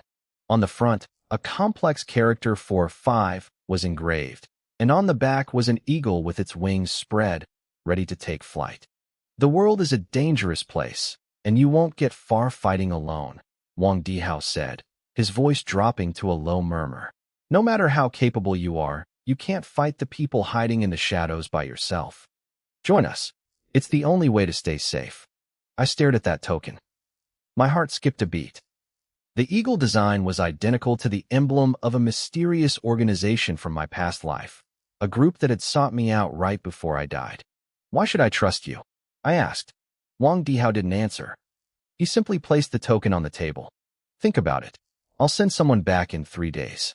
Without another word, he turned and left, his 2 young bodyguards following close behind. Lu Guifeng remained slumped on the floor, her eyes dull and vacant. Officer Wu looked at me, then at the token on the table, sighed, and led his men out of the house. The room fell silent. It was just me, Song Zhengwo, and the broken woman on the floor. I picked up the token, examining the eagle. Its eyes were so sharp they looked alive. Suddenly, the cold mechanical voice of the Grandmaster system rang in my head. Detected key clue, Eagle Alliance token. Mission triggered. Join the Eagle Alliance and investigate the truth behind your rebirth. Time limit, 7 days. My fingers tightened around the metal. The truth behind my rebirth? Those words hit me like a physical blow. I had died for no reason in my past life, and I thought being reborn was just a stroke of luck. Now, it seemed there were darker secrets at play. I tucked the token into my pocket and turned my gaze toward the woman on the floor. Zhengwo. Song Zhengwo flinched, looking up with tears still staining his face. It's over, I said, my voice cold and steady. Collect the deeds to the land and the house. As of today, the Song family estate belongs to me. You and your mother have 3 days to move out. Song Zhengwo opened his mouth to argue, but no words came out. He looked at his mother, then back at me, and finally walked to the table to gather the documents in silence. Just then, hurried footsteps echoed from outside. A loud, booming voice cut through the air. Hold on. We all turned to see an old man in gray Taoist robes marching into the room, followed by 2 young disciples. He had a long white beard and eyes that pierced like lightning. He gripped a fly whisk, radiating an aura of ancient authority. "Who dares touch my disciple?" His gaze locked onto me instantly. Lu Guifeng looked up, seeing him like a drowning person seeing a life raft. She scrambled to her feet and grabbed his sleeve, sobbing hysterically. "Master, you're finally here. This little beast stole our house. He's trying to throw us out. You have to help us." I squinted. "Master? Since when did Lu Guifeng have a master?" The old man snorted and brushed her off, stepping toward me. "I am Taoist Master Qing Yun, an 18th-generation descendant of the Jingyi sect. Guifeng is my disciple. Her business is my business. You are a mere junior, yet you disrespect your elders and seize family property. Heaven will not tolerate this." His disciples stepped forward, their eyes full of aggression. I scanned them and let out a short, cold laugh. "The Jingyi sect?" I asked calmly. "I heard their headquarters at Mount Longhu has strict rules against interfering in family disputes. If you're a master, surely you have your official ordination certificates?" Qing Yun's face flickered with annoyance. "Impudent. I have traveled the world for decades. I don't need a brat like you questioning me." He swung his fly whisk, sending a gust of sharp energy toward me. I didn't even flinch.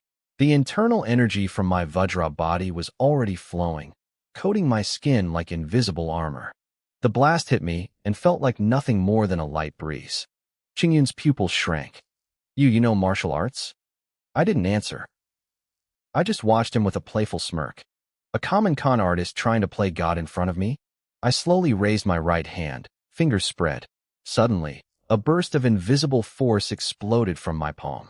A teacup on the table shattered, and the liquid inside shot into the air, swirling into a sphere. It grew larger and larger until it transformed into a water dragon that lunged straight for Qing Yun. The old man turned pale. He frantically waved his whisk to block it, but the water dragon was too fast. It smashed through his defense and slammed into his chest. Qing Yun spat out a mouthful of blood and flew backward, crashing into the doorframe before collapsing. His disciple screamed and rushed to pick him up. "Master, are you okay?" Qing Yun struggled to stand, his eyes wide with terror. What kind of technique is that?" I patted the dust off my hands. "The kind that kills." I took 2 steps forward, looking down at him. "I don't care who hired you or what you want. I'll let you live today, but on one condition." Qing Yun looked green. "What condition?" "Give back every cent Lu Guifeng used to bribe you." I turned my gaze to Lu Guifeng. She was white as a sheet, trembling. She never expected the master she paid a fortune for wouldn't last a single second against me. And I continued, "Tell everyone exactly how she found you and what she paid you to do." Qing Yun looked at me, then at the terrified woman, and gritted his teeth. "Fine, I'll talk." He reached into his robes and pulled out a stack of bills. 3 days ago, Lu Guifeng found me. She said her stepson was being disobedient and wanted me to act like a powerful master to help her take the estate. She gave me 50,000 taels and promised 50,000 more when it was done. I was supposed to use magic to scare you into signing away your rights. The room went dead silent. Song Jiangwo stared at his mother in utter disbelief. "Mom, you did this?" Lu Guifeng slumped to the floor, her face ash gray. Her entire plan had crumbled into dust. I glanced at her coldly, then looked at Qing Yun. "Leave the money. Get out." The old man didn't hesitate. He dropped the money on the table and scrambled out the door with his disciples trailing behind. I picked up the bills and stuffed them into my pocket without counting them. Then I looked at Song Jiangwo. "You have 1 day to pack. If your mother tries anything else, I won't be this merciful." I turned to walk out. As I reached the door, the system voice chimed in my head again. "Mission stage complete. Repelled the fake master. Grade, excellent. Reward, Dugu 9 swords. First style, sword-breaking stance. Cultivation increased by 30%. A surge of heat instantly flooded my body. I felt my meridians expanding, stretching to accommodate the new power. I clenched my fists, testing the explosive energy rippling under my skin. A small smile played on my lips. Suddenly, a deep voice drifted in from outside the door. "Song Yin." The Ying Ming has a request. I looked up. A man dressed in black stood at the entrance of the alley, watching me with cold, distant eyes. He stood as straight as a blade, radiating a faint, murderous aura. His eyes were sharp, like a hawk's, locked onto me with predatory focus. Ying Ming. I narrowed my eyes. Never heard of it. Now you have, the man replied, his voice flat and indifferent. Come with me. I leaned back against the wall and crossed my arms, unimpressed. And why would I do that? Because I am from the Ying Ming, he said, his gaze turning icy. Don't make me repeat myself. He flipped his hand, revealing a black token in his palm. It was carved with a soaring eagle, its eyes set with dark red gemstones that glimmered eerily in the moonlight. The air around us seemed to drop a few degrees. I could tell the material was rare. Whoever was behind this token had serious power. But I didn't care. That's a nice-looking coin, I said, my tone light. Too bad I don't collect junk. The man's face darkened. He didn't expect a kid who had just chased off a common fraud to be this disrespectful to the Ying Ming. He took a step forward, his voice dropping an octave. Song Yan, I suggest you be smart. The Ying Ming is not an organization you want to offend. Then tell me, what exactly is this Ying Ming? I tilted my head. One of the 3 greatest powers in the martial world, he said, a hint of pride flashing in his eyes. Our intelligence network covers the entire world. We can find anyone. Our ranks are filled with masters who could crush a small character like you with a single finger. He paused, his expression turning to one of pure contempt. That fake master you just scared off? In the eyes of the Ying Ming, he's less than a stray dog.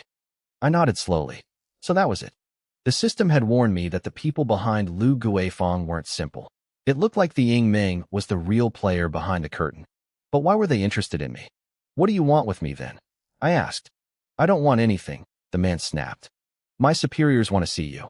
They're interested in a boy who was lucky enough to stumble upon a martial arts inheritance. My heart skipped a beat. Only a few people knew about the legacy I received from the sweeping monk. Lu Guifeng, Song Jiangwo, and that fraud Qingyun. Qingyun had run away. Was he connected to them? I kept my face like stone. Your intel is fast. But I'm busy. Busy. The man let out a cold sneer. Or are you just afraid? I laughed. I just beat a grandmaster into the dirt.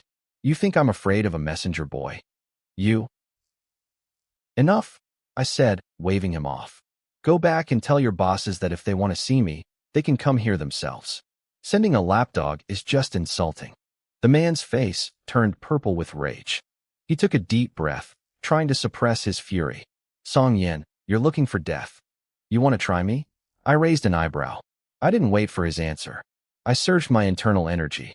A wave of invisible pressure erupted from my body, hitting the ground like a physical weight. The fallen leaves on the pavement were blown aside in a violent gust. The man's pupils shrunk to pinpricks. He felt the sheer depth of my power. He probably thought I was just some lucky kid at the beginning stages of cultivation. But the aura I was projecting now was far beyond that. You, how is this possible? He instinctively took a half step back. Scared, I grinned at him. If you're scared, get lost. Keep talking, and I'll teach you some manners. The muscles in his face twitched. Finally, he let out a cold snort and turned to leave. Song Yan, you'll regret this. He vanished into the night in a few blurred leaps. I watched him go, the smile fading from my face. Ying Ming, I muttered. I had never heard of them in my past life. If they were as powerful as he claimed, why hadn't they appeared before? Had my rebirth changed the timeline that much? System, I called out in my mind. What is the Ying Ming? Insufficient authority to answer, the mechanical voice replied. I frowned. If the system wouldn't tell me, it meant the Ying Ming might be connected to the system itself. I shook my head. It didn't matter. If they came for me, I'd just have to break their teeth. I turned to head home, but after a few steps, the system chimed again. Side mission triggered, the Ying Ming's test. The organization has noticed the hidden master behind the scenes. You must complete one battle within 3 days to display enough strength to deter them. Reward, Duga 9 swords, second style, chi-breaking stance. Internal energy increased by 20%. My eyes lit up. The second style of the Duga 9 swords? That was a massive reward for just one fight. To me, this wasn't a mission. It was free experience. The next morning, I was woken up by a commotion in the courtyard. I pushed the door open and saw the front gates wide open. A carriage was parked right outside, surrounded by a dozen burly men in matching uniforms. At the front stood a middle-aged man in his early 40s. He wore a sharp green outfit with a long sword hanging from his waist. He looked me up and down. "You're Song Yen?" I stood at the doorway, scanning the group. The man in green looked the part of a martial artist, but I could see right through him. His footsteps were light, but lacked foundation. His breathing was uneven. He hadn't even mastered basic internal energy. He was just a thug with a fancy sword. "I am," I said. "Who are you?" The man cupped his fists, putting on the air of a great master. "I am Zhou Mingyuan, the Qingqing swordsman. I've been commissioned by your stepmother, Lu Guifeng, to cleanse this house of evil spirits." I looked past him. Sure enough, Lu Guifeng was lurking in the corner, her beady eyes fixed on me with pure hatred. When she saw me looking, she immediately put on a fake expression of pity. "Song Yen, don't blame your aunt," she whined. "Ever since your father passed, you've been acting so strange. I was worried you were possessed by something foul. I spent a lot of money to bring Master Zhou from Qingqing Mountain to help you." I almost laughed. This again? In my previous life, she had used this exact trick. She brought in a master to claim I was possessed so she could lock me away in a mental asylum. It looked like she was running out of ideas. Zhou Mingyuan pulled a yellow paper talisman from his robe. He shook it in the air, chanting some nonsense under his breath, and then pointed it directly at me. "Kid, I see darkness on your brow," Zhou Mingyuan barked. "A demon has taken root in you. Kneel and accept your punishment before the monster consumes your soul." A dozen thugs immediately closed in, trapping me in the center of the courtyard. Lu Guifeng couldn't help herself. She started chirping in from the sidelines. "Song Yen, don't be foolish," she whined. "Master Zhou is a legendary figure from Qingqing Mountain. If you listen, he can save you. If you resist, no one can help you when the evil takes over." I was done listening to their nonsense. I took a calm step forward, closing the distance between me and Zhou Mingyuan. "So, you're a legendary figure from Qingqing Mountain?" I asked. He puffed out his chest, looking proud. "Of course. The sect leader is my uncle. My sword skills are famous throughout the province." I didn't let him finish. I reached out with my right hand, my index and middle fingers extended. My movement looked slow, almost elegant, as I reached for the yellow talisman in his hand. Zhou Mingyuan tried to pull back, but he froze. My hand seemed to move through a different layer of time. It looked sluggish, yet it was impossibly fast. Before he could react, the paper was between my fingers. "You?" I gave the paper a light squeeze. The talisman disintegrated into tiny fragments at my fingertips, scattering like dust in the wind. Zhou Mingyuan's pupils shrank to pinpricks. He was a fraud, but he wasn't blind. He recognized the technique immediately. That was the Shaolin flower-pinching finger. My internal energy was so pure it was terrifying. His face turned ghostly white. He had practiced martial arts for 20 years and hadn't even touched the threshold of internal power. Yet here I was, a 17-year-old kid, performing a legendary Shaolin feat with zero effort. The gap between us was a canyon. "Master Zhou," I said, my voice cold. "Weren't you going to exorcise me? Please, continue." He swallowed hard, his face turning a deep, embarrassed shade of red.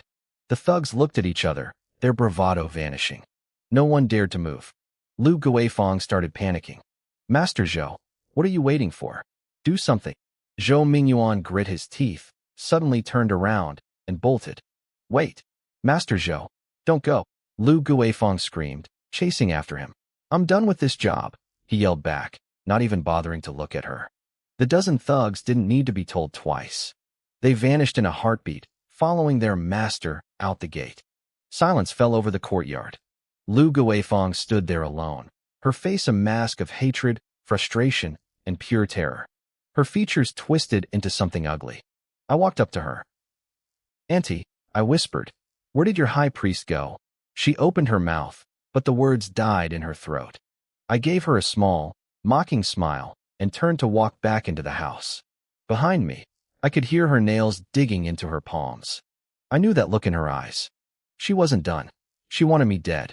As I stepped inside, a notification pinged in my mind. Asterisk ding. Side quest. Trial of the Hero Alliance updated. You have successfully intimidated one member. Current progress. January 3rd. Win 2 more battles within the time limit to unlock the Dugu 9 Swords reward. Asterisk. I paused. Zhou Mingyuan was a member of the Hero Alliance? That was interesting.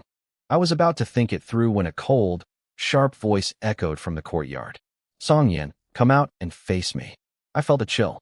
I knew that voice. It belonged to my second uncle, Song Qingyun. In my past life, he was Lu Guifang's biggest accomplice. He played the role of the respected, righteous elder, but he was a snake who had been bought and paid for by my stepmother. I walked back outside. A man in his 40s stood in the yard, wearing a traditional green robe and clutching a string of prayer beads. He had a fake, saintly smile plastered on his face.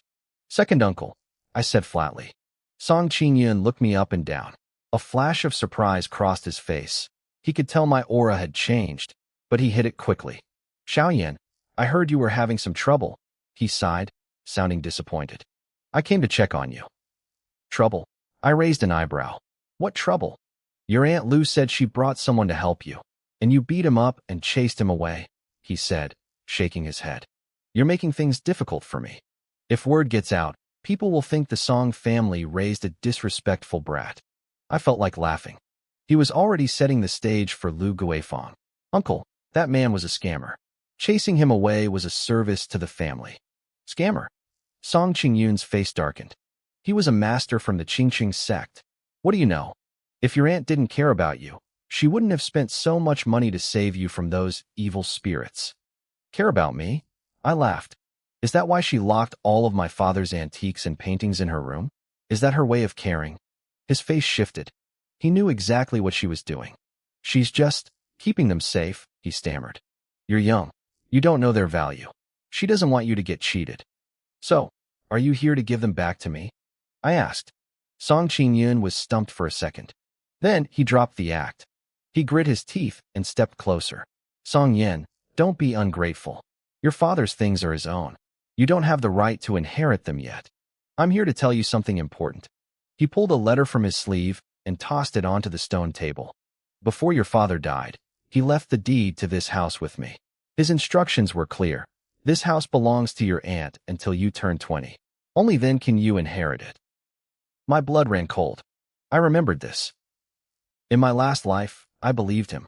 I waited until I was 20, only to find out she had sold the house years ago and he had run off with his cut of the money. My father said that.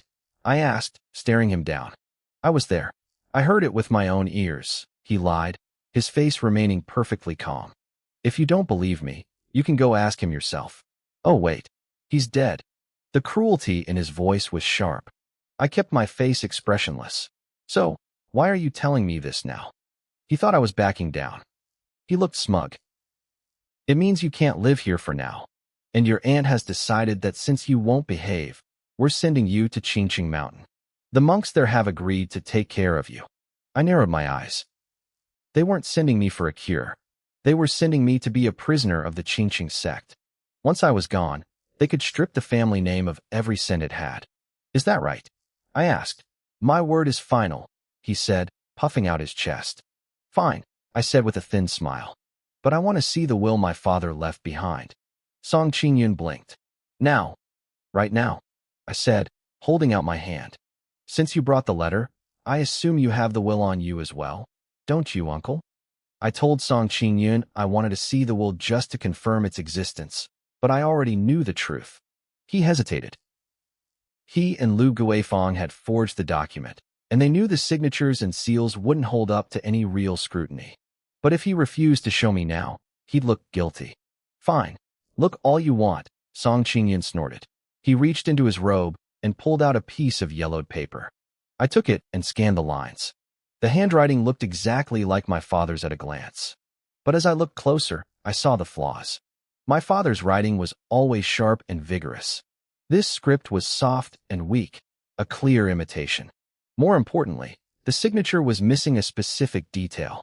My father had a habit of putting heavy pressure on the final dot of his name. The forger didn't know that.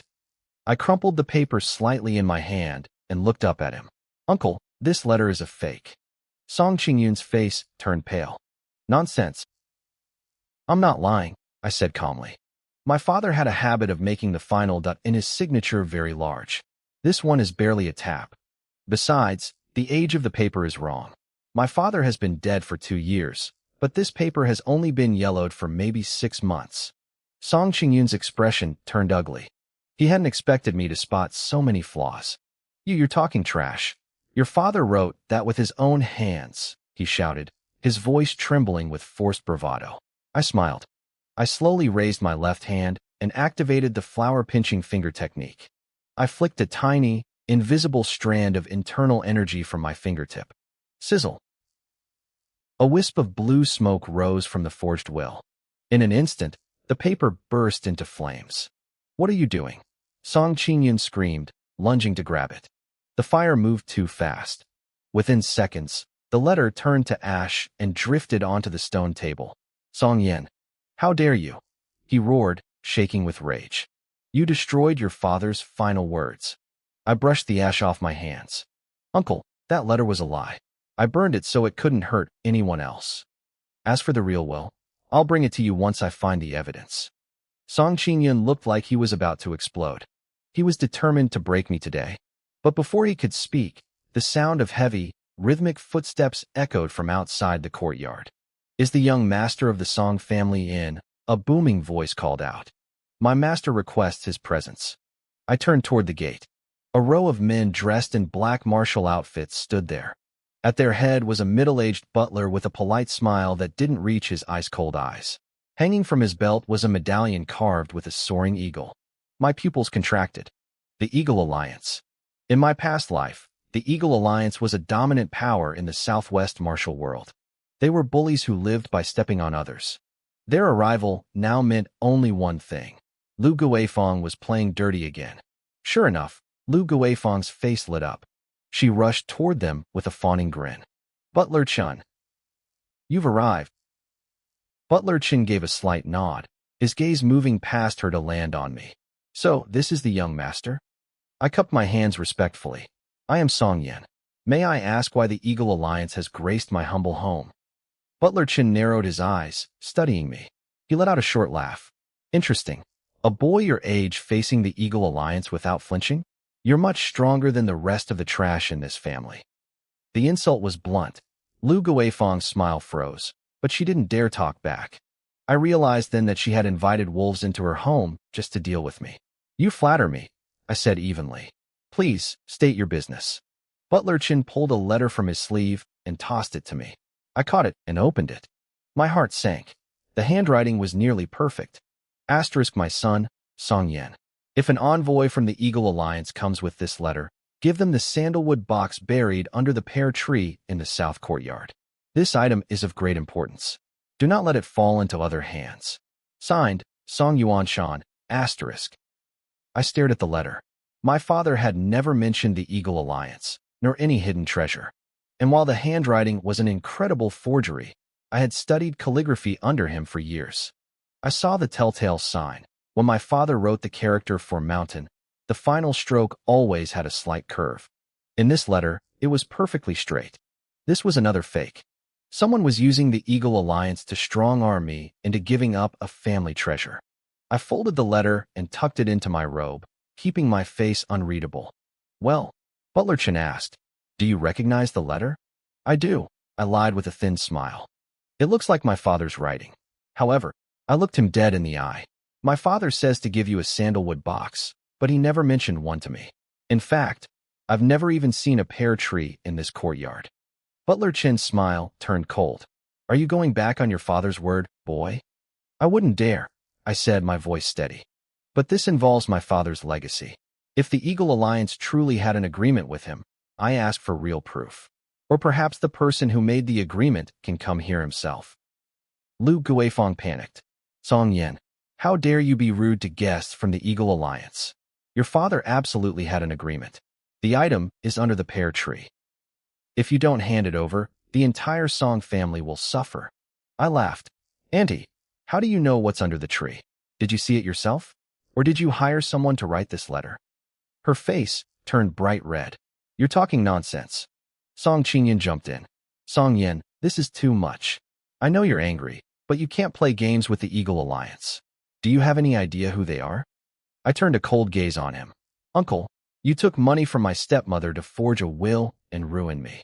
I haven't settled that debt with you yet, and here you are, acting as a mouthpiece for these strangers. You. Enough.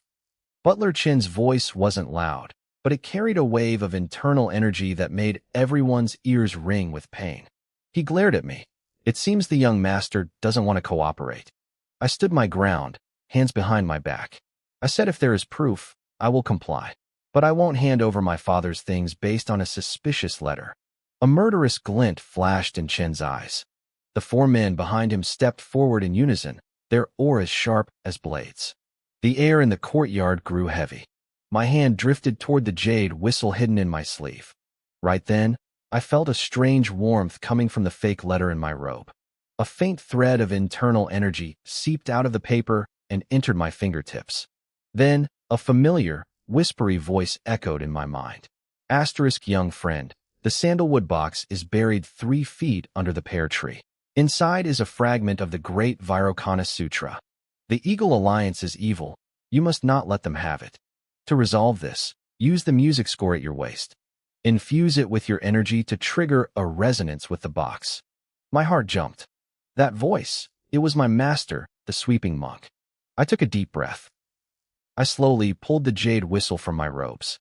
When Butler Chin saw it, a flicker of mockery crossed his eyes. He probably thought I was about to play a funeral dirge for myself. I gave him a thin smile. A funeral dirge actually sounded quite appropriate. I took a deep breath, flooding my lungs with internal energy, and blew a sharp note directly toward the pear tree in the center of the courtyard. The sound wasn't just loud. It carried a strange, piercing rhythm that vibrated through the air. Suddenly, the soil beneath the pear tree shivered. Butler Chin's expression shifted. The four men in black behind him instinctively took a half-step back, their hands dropping to their weapons. Only Lu Guifeng kept up her act, letting out a forced, cold laugh. She told me to stop playing tricks, claiming a brat like me couldn't possibly pull anything off. I didn't give her a second glance. I tucked the whistle back into my robe and strode toward the tree. I could feel it, a wooden box buried just a foot underground.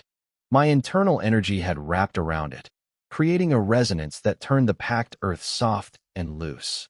I reached down, thrust my hands into the dirt, and pulled. With a sharp tug, a sandalwood box the size of a palm burst from the ground.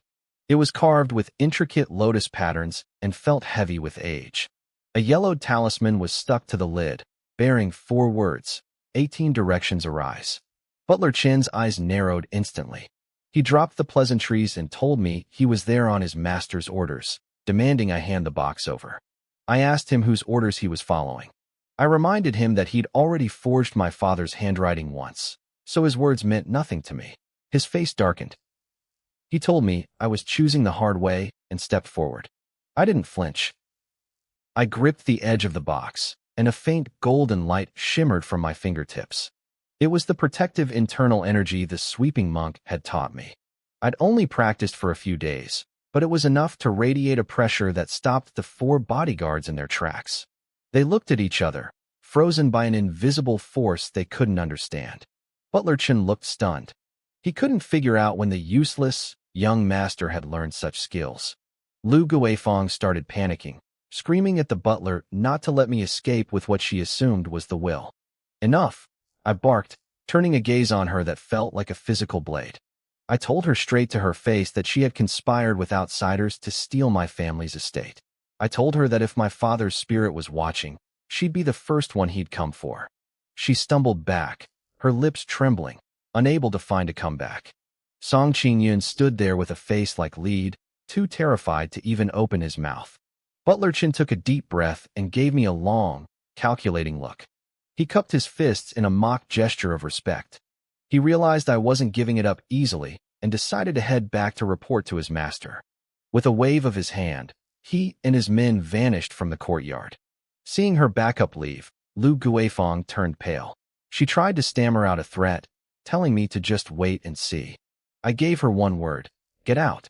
She gnashed her teeth, grabbed the useless Song Qin Yun, and scurried out like a beaten dog. The gate slammed shut. I finally let out the breath I'd been holding and looked down at the box. So this was what the sweeping monk meant. In my past life, my father had tried to give me a box on his deathbed, but Lu Guifeng had snatched it away before I could even touch it. She had taken everything back then. This time, I was ahead of the game. I went into the study and set the box on the desk. I peeled back the talisman, and the lid clicked open. Inside was a yellowed letter and a crystal-clear jade pendant carved with a lifelike azure dragon.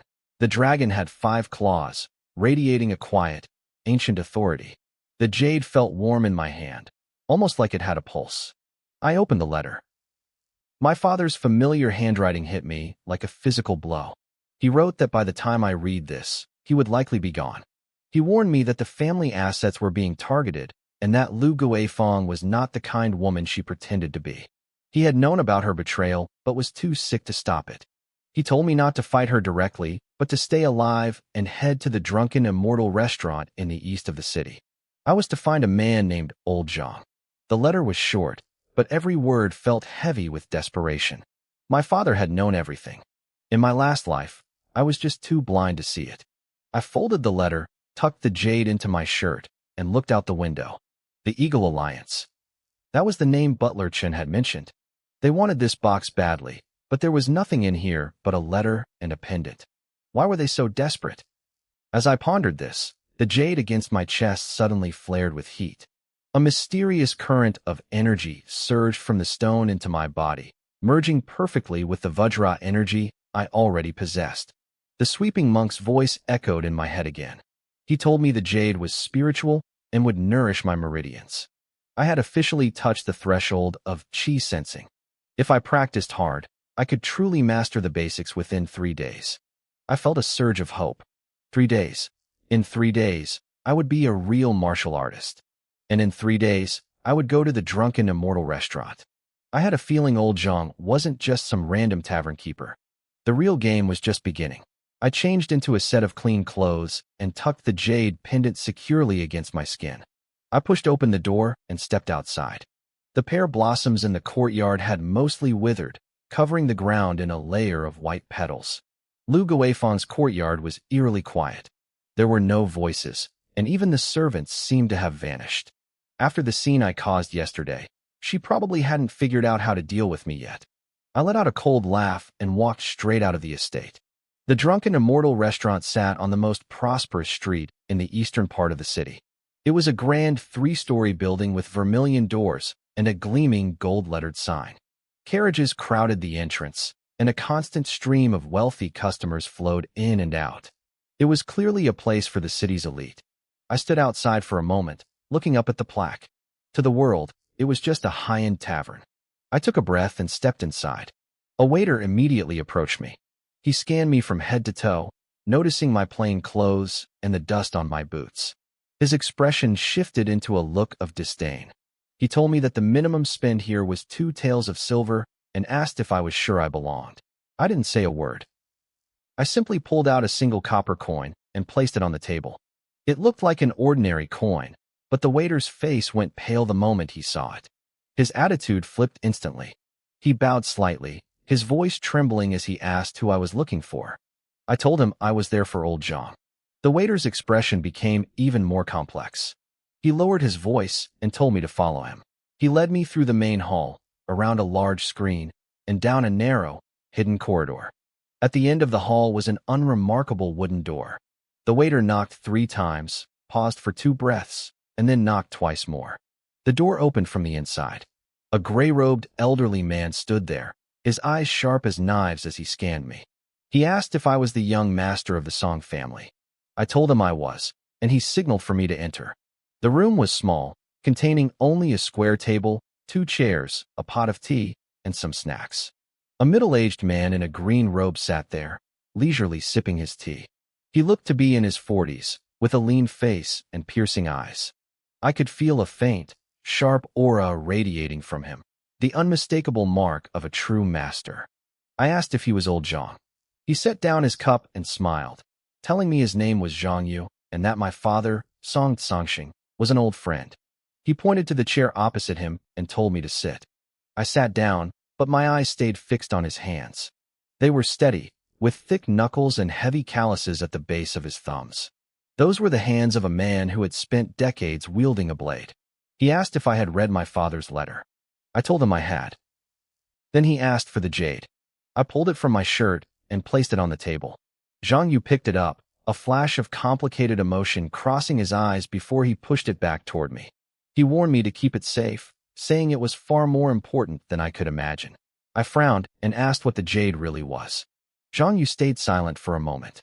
He said that since my father hadn't told me, he couldn't say much either. He only told me that the jade was an ancestral heirloom of the Song family and that it held a massive secret. When I pressed him for details, he shook his head. He told me I was too weak. Knowing the truth now would only get me killed faster. My heart sank. It was a hard truth to hear, but I knew he was right. I asked about the other matters mentioned in the letter. Zhang Yu interrupted me, saying he had already sent people to investigate. He confirmed that Lu Guifeng definitely had someone backing her, but that person was hiding deep. It wouldn't be easy to dig them out. He told me my first priority was to increase my own strength. I nodded, telling him I understood. Zhang Yu looked at me with approval, noting that my calm demeanor reminded him of my father. He told me my father had asked him years ago to look after me if anything ever happened. He had planned to wait a few more years before stepping in, but he hadn't expected me to find my way to him on my own. I was stunned. I realized my father had predicted all of this. Zhang Yu took another sip of tea and explained that my father knew Lu Guifeng was trouble, but he hadn't exposed her because he wanted to see who was pulling her strings. Unfortunately, he ran out of time before he could find the truth. Zhang Yu's gaze turned heavy. He told me I had to get strong enough to finish what my father started. I clenched my fists and asked what he needed from me. Zhang Yu reached into his robe and pulled out a black token, placing it on the table. It was the command token for the Drunken Immortal restaurant. He told me that with this, I could come and go as I pleased and use any resources I needed. I picked up the token. It was cold to the touch, engraved with the character for Zhang on the front and a coiled dragon on the back. Suddenly, Zhang Yu's voice sharpened. He warned me to be careful of the Eagle Alliance. My heart tightened. I knew Butler Chun was working for them. Zhang Yu explained that the Alliance was a massive power within the Great Zhou dynasty, and they were definitely involved in my father's death. Since I had beaten Butler Chun yesterday, they were already targeting me. I asked why they wanted the wooden box so badly. Zhang Yu was blunt. They wanted the jade. The Eagle Alliance had been collecting rare spiritual artifacts across the land, and my jade was one of their primary targets. I asked why they didn't just kill me and take it. Zhang Yu laughed. He said they didn't dare. The jade was bound to my bloodline. It was useless to anyone else. Only a member of the Song family could activate it. That was why they were trying to scheme it away from me rather than taking it by force. It all made sense now. That was why Lu Guifeng had been so calculated. I stood up and cupped my fists, thanking him. I called him Uncle Zhang, but he waved it off, telling me to just call him Old Zhang. Just as I was about to speak, hurried footsteps echoed outside. The gray-robed elder burst into the room, looking panicked. He told Zhang Yu that there was trouble. The Eagle Alliance had arrived with a dozen high-level experts, and they were currently searching the main hall of the restaurant. I moved behind the screen and peered through a gap to see the chaos below. 12 men in black martial attire stood in 2 rows, hands on their blades. They were guarding a pale, clean-shaven middle-aged man who stood in the center with a look of pure arrogance. Zhang Yu whispered that it was Lu Qingshan, a deacon of the Eagle Alliance. He was notorious for being ruthless. If the Alliance wanted something, he was the one who made sure they got it. I gripped my fists tight. In my past life, I hadn't even heard the name of the Eagle Alliance until right before I died. The man who killed me had been one of their assassins. I never expected to face them so early in this life. I asked if they were here for the jade. Zhang Yu narrowed his eyes. He said he had run this restaurant for 20 years, and the Alliance had never set foot inside until the moment I arrived to meet him. The news of the jade had likely been leaked by Lu Guifeng already. My mind raced. If Lu Guifeng knew about the jade, my father must have told her. But if he didn't trust her, why would he share such a vital secret? Unless he had no choice. I realized Lu Guifeng had to be working for someone powerful. She didn't have the connections to move the Eagle Alliance on her own. I pulled old Zhang aside and whispered my suspicions. Before my father disappeared, she was always sneaking out under the guise of shopping. Now I knew the truth. She was meeting a contact. Old Zhang's face darkened as he realized I was right. He promised to look into her recent movements immediately. Suddenly, a cold voice boomed from the main hall below. It was Lu Qingshan. He called out to old Zhang, demanding he come downstairs. Old Zhang took a deep breath and told me to stay hidden. He planned to tell them I was just a distant nephew from the countryside. I asked him if he thought they would actually believe that. He didn't answer. He just patted my shoulder and said his old bones could handle it. Then he walked out to face the music. I stood by the window and watched the scene unfold. Old Zhang tried to play the polite host, but Lu Qingshan wasn't interested in pleasantries. He knew I was there. He described my appearance perfectly. When old Zhang tried to deny it, Lu Qingshan lost his patience. He signaled his 12 men to storm the stairs. I knew I couldn't hide any longer. I stepped out onto the landing and looked down at them. My heart pounded against my ribs, but my expression remained cold. In my past life, I died a pathetic death. This time, I would face my enemies head-on. Lu Qingshan's eyes lit up when he saw me. He told me I had something his master wanted. I asked him what it was, even though I already knew. He reached into his robe and pulled out a jade pendant. My breath caught in my throat. It was an exact match to the one I carried. He told me my father was still alive and being kept in a safe place. If I wanted him back, I had to hand over my jade. My mind raced. If my father was truly a prisoner, why would old Zhang think he had escaped? I realized the pendant in Lu's hand might be a fake my father used as a decoy. I decided to test him. I told him I wouldn't hand over anything until I saw my father with my own eyes. Lu Qingshan seemed impressed by my nerve. He laughed and told me to meet him at the Earth Temple in 3 days. If I showed up with the jade, I'd see my father. Then, he turned and led his men out of the restaurant. Old Zhang rushed over to me the second they were gone. He thought I was crazy for agreeing to the deal. I told him I had no intention of giving them the real jade. I just needed those 3 days to prepare. I didn't go back to the Song family estate. Instead, I headed straight for the back of the restaurant's kitchen. The air was thick with steam and the smell of spices. A burly man was working the woks with incredible speed. This was the head chef, another man I knew as Old Zhang, though his real name was Zhang Taizhan. When I called out to him, he turned around with a grin. But the moment he saw the jade in my hand, his smile vanished. His heavy iron ladle hit the floor with a deafening clang. He didn't say a word. He just led me through a narrow corridor to a small, dusty storage room. He pressed a hidden switch on the wall, and the floorboard slid back to reveal a stone staircase. I had been to this restaurant hundreds of times, yet I never knew this secret existed. We descended into a small, dim basement lit by a single oil lamp. The chef turned to me, his eyes red with emotion. Without warning, he dropped to his knees and bowed his head to the floor. He called me, young master, and identified himself as a member of the Tianji Pavilion. He told me he had been waiting 5 years for this day to come. I stood there in shock. In my previous life, I was a complete failure who knew nothing of my father's world. Now, I realized the secrets he left behind were far more dangerous than I ever imagined. Explain everything, I said, my voice low and heavy. Old Zhang stood up and wiped his face, trying to steady his emotions. Your father, Song Songxing, wasn't just a businessman. In reality, he was the scribe of the Tianji Pavilion. The scribe? I repeated. The Tianji Pavilion is split into 3 branches, Old Zhang explained, his voice deliberate. Guantian handles intelligence. Songjing manages the martial arts manuals. And the scribe branch? They record the major events of the world. Your father was the leader of the scribe branch. He was the 3rd most powerful man in the entire pavilion. My heart skipped a beat.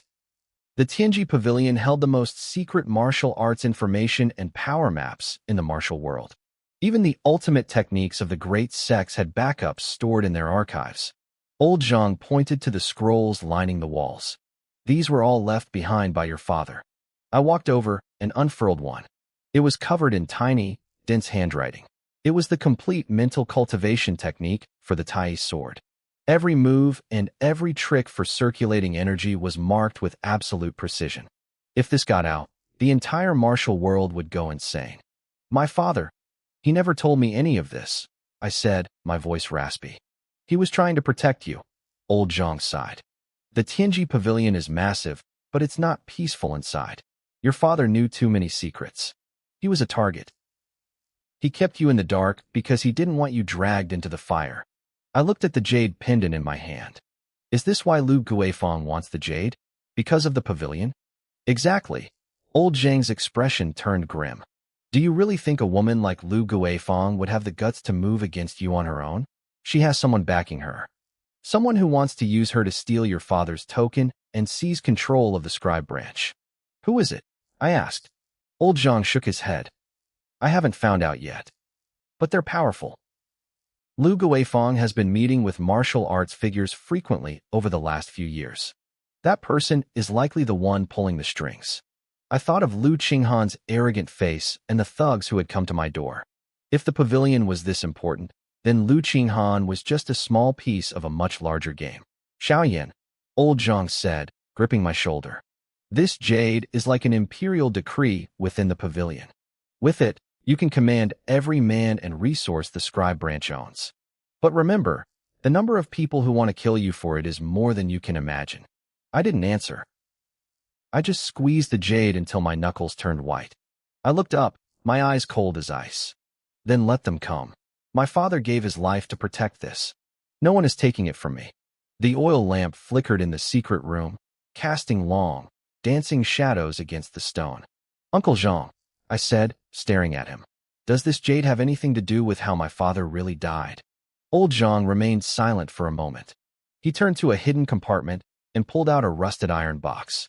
The lock, however, was brand new. 3 days before your father's accident, he sent someone to give this to me, old Zhang whispered, his fingers trembling as he turned the key.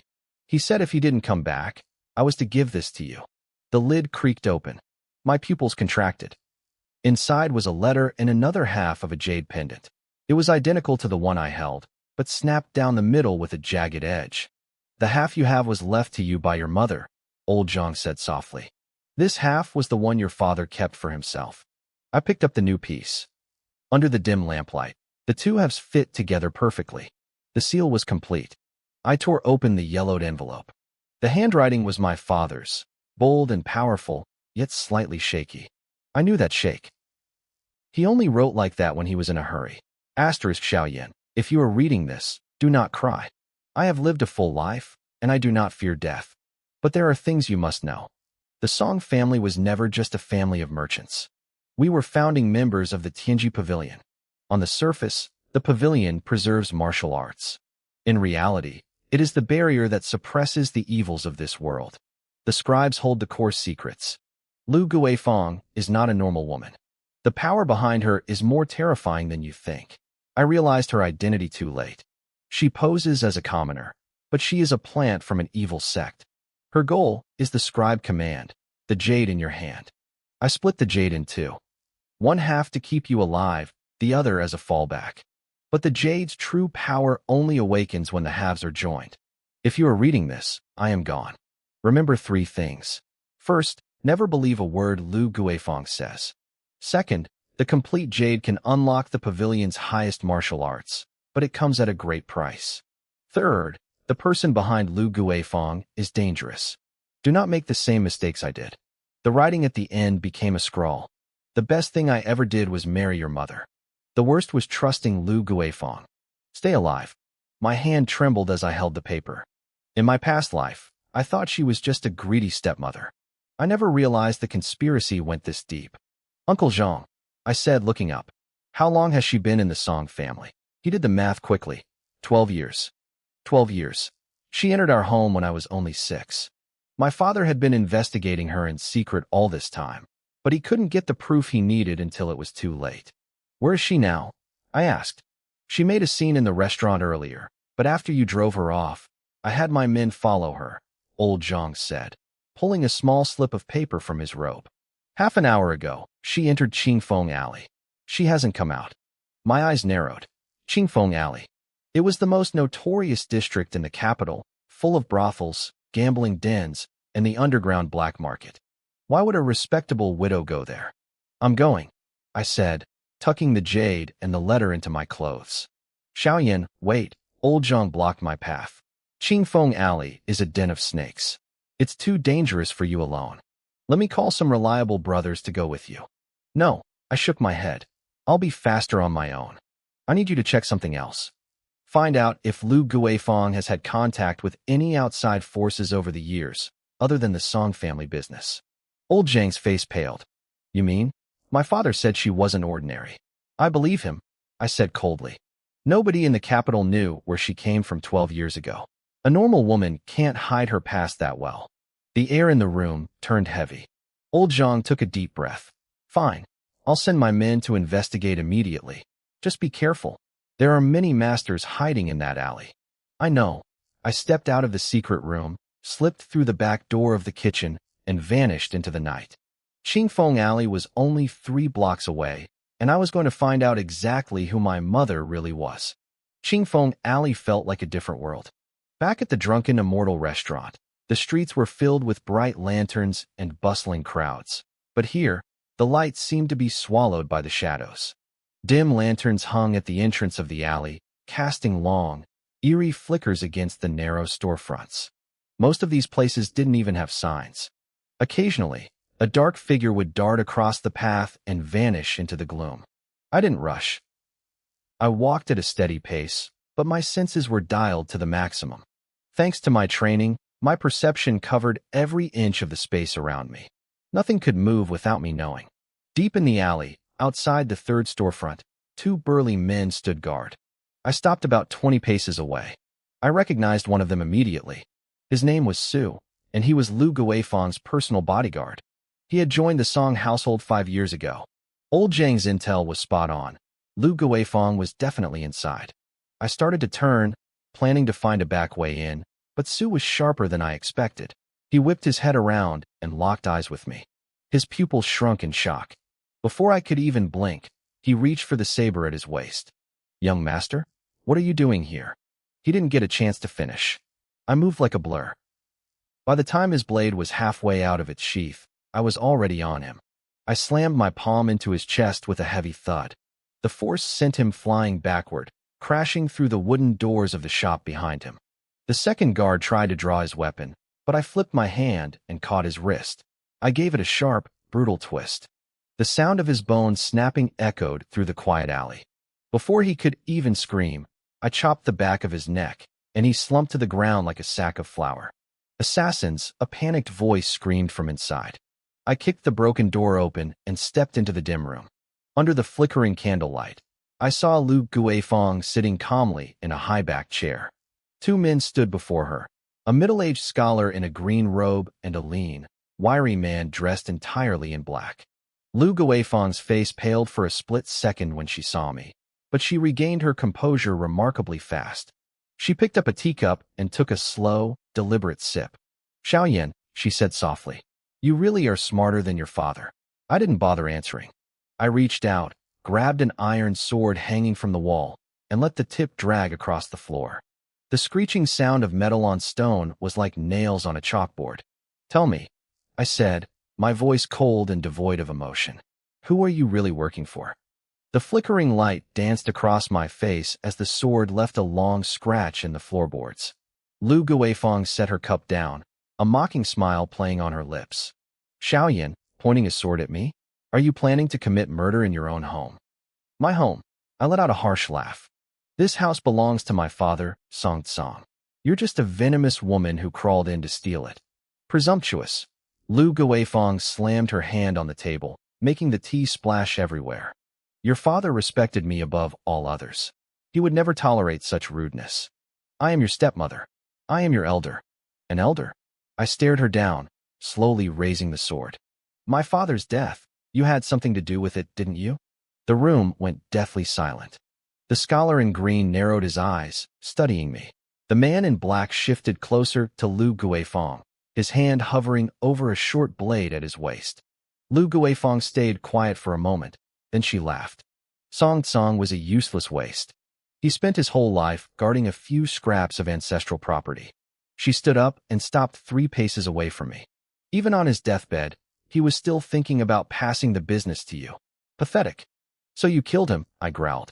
Killed him. She curled her lip. He sought his own death. He insisted on chasing the secrets of the heavenly mystery pavilion. I just gave him a little nudge to make the end come faster. My grip tightened on the sword hilt until my knuckles turned white. In my past life, I thought he died of illness. Only now did I know the truth. This woman was a murderer.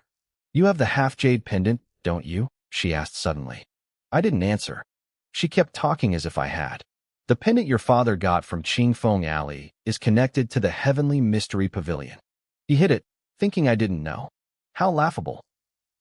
I knew he was investigating. I just didn't know where he tucked it away. Why do you want it? I asked.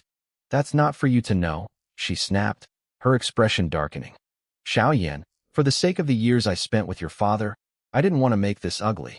Give me the jade, and I'll give you enough money to leave the capital forever.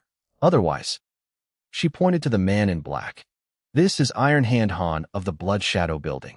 He's lost count of how many lives he's taken. The man in black grinned, revealing a row of stained yellow teeth. Iron Hand Han. I turned my body, flicking the sword in a quick circle until the tip pointed directly between his eyes. I've been looking for someone to test my blade on. Han froze for a second, then lunged. His right hand curved into a claw, whistling through the air toward my face. It was a vicious move, and I could see metal thimbles glinting on his fingertips. If that hit, it would crush my skull. I didn't retreat. I stepped into the attack. My sword traced a strange arc through the air, the blade snapping toward Han's throat at an impossible angle. Clang. Spark flew as the sword tip hit his metal claws. Han's face changed. He realized his prized iron claw technique had been neutralized in a single move. Worse, the force vibrating through the sword was bizarrely powerful, numbing his entire arm. Again. I didn't stop. I swung the blade in a wide horizontal sweep aimed at his waist. Han didn't dare block it. He flipped backward, the sword tip narrowly missing his skin and shredding his clothes. Excellent swordsmanship. The scholar in green suddenly spoke up. Is that the Bodhidharma sword of Shaolin? My heart skipped a beat. This man had recognized my technique after seeing only a few moves. He was dangerous. I don't care what he's using, Lu Guifeng shrieked. Han, kill him. Han hissed through his teeth and attacked with both hands. I shifted my stance, switching from the Bodhidharma style to the Weituo sword. My strikes became heavy and wide, meeting Han's claws head-on. The room filled with the relentless clashing of metal. I saw an opening. I lunged, my sword piercing Han's right shoulder. Blood sprayed across the floor. He let out a pained yelp and stumbled back. Useless, the scholar grunted. Suddenly, a sharp, piercing flute melody filled the room. My head throbbed, as if a needle had been driven into my brain. I stumbled, my grip on the sword loosening. Sonic energy. I gritted my teeth, forcing my internal energy to circulate and block the sound. Lu Guifeng watched me with a smug grin. Xiaoyan, did you think a few days of martial arts would change anything? Your father was wounded by Mr. Black Flute's sonic energy too. That's how I finally pushed him to his grave. Today is your turn. The flute grew faster, more aggressive. It felt like thousands of needles were stabbing my mind. My face went pale, and the veins on my forehead began to bulge. Thinking fast, I reached into my robe and pulled out the jade pendant. I slammed it onto the floor. Smash!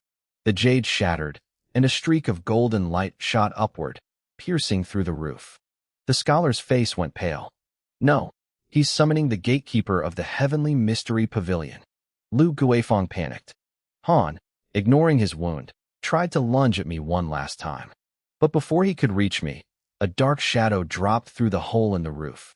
A single palm strike hit Han square in the chest. Boom.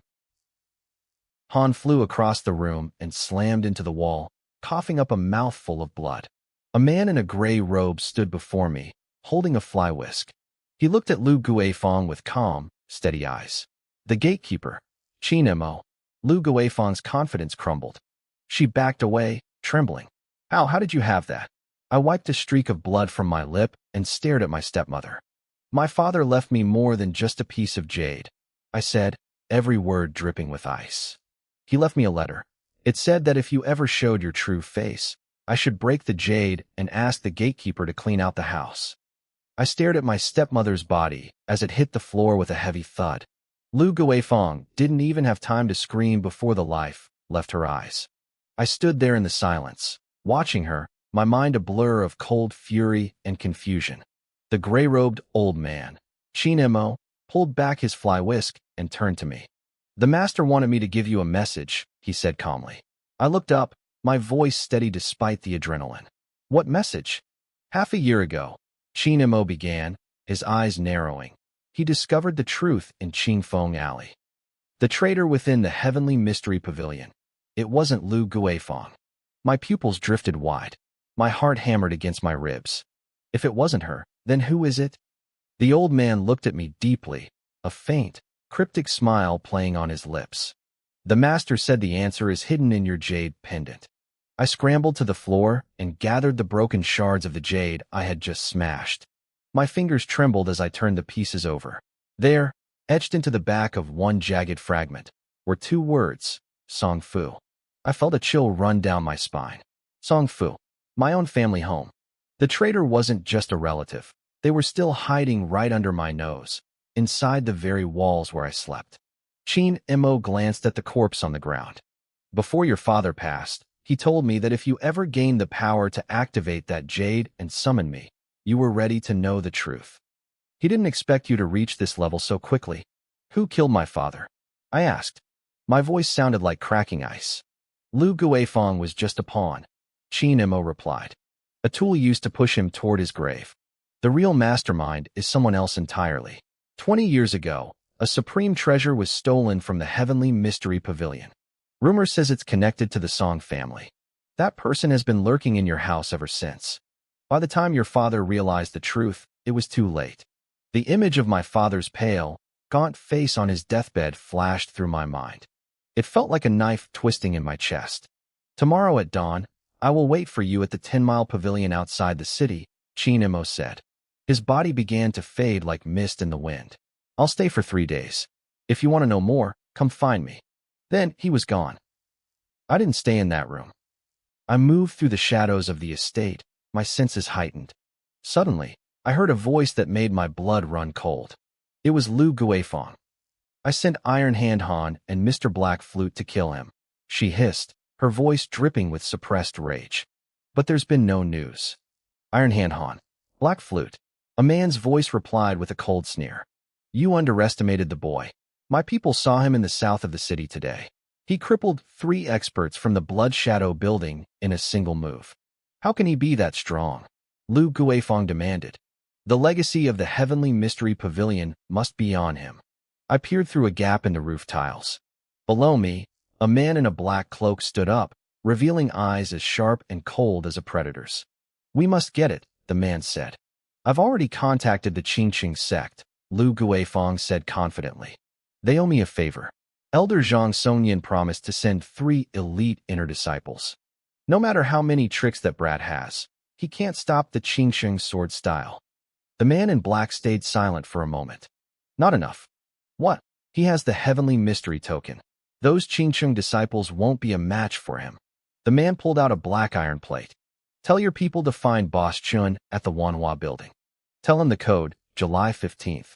He will bring in another helper for me." "You mean?" Lu Guifeng gasped. "A silver-rank assassin from the Blood Shadow building," the man interrupted. "Don't forget, you owe them a life." Up on the roof, I clenched my fists so hard my nails bit into my palms. Lu Guifeng was alive. The woman Qin Mo killed earlier, she was a body double. A decoy. She had played us all with a perfect disappearing act. Once we have the legacy, that thing should finally appear, right? Lu Guifeng's voice turned greedy. "What's the rush?" the man replied, sitting back down. "You knew this wouldn't be simple when you betrayed your master for profit 20 years ago. The treasure is still somewhere in this estate. Only a Song bloodline can open it. We'll kill the little beast once he hands it over." My mind raced. A treasure. Hidden in the Song estate. 20 years ago. I remembered my father's final moments. He had gripped my hand, trying to whisper something. It sounded like, "Go," or maybe "go." Was he trying to tell me where the stolen treasure was hidden?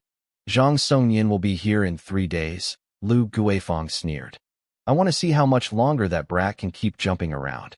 Suddenly, the man in black turned his head, his gaze sweeping toward the ceiling. I froze. I pressed my body flat against the cold tiles, holding my breath. What is it? Lu Guifeng asked. Nothing, the man said, though he sounded suspicious.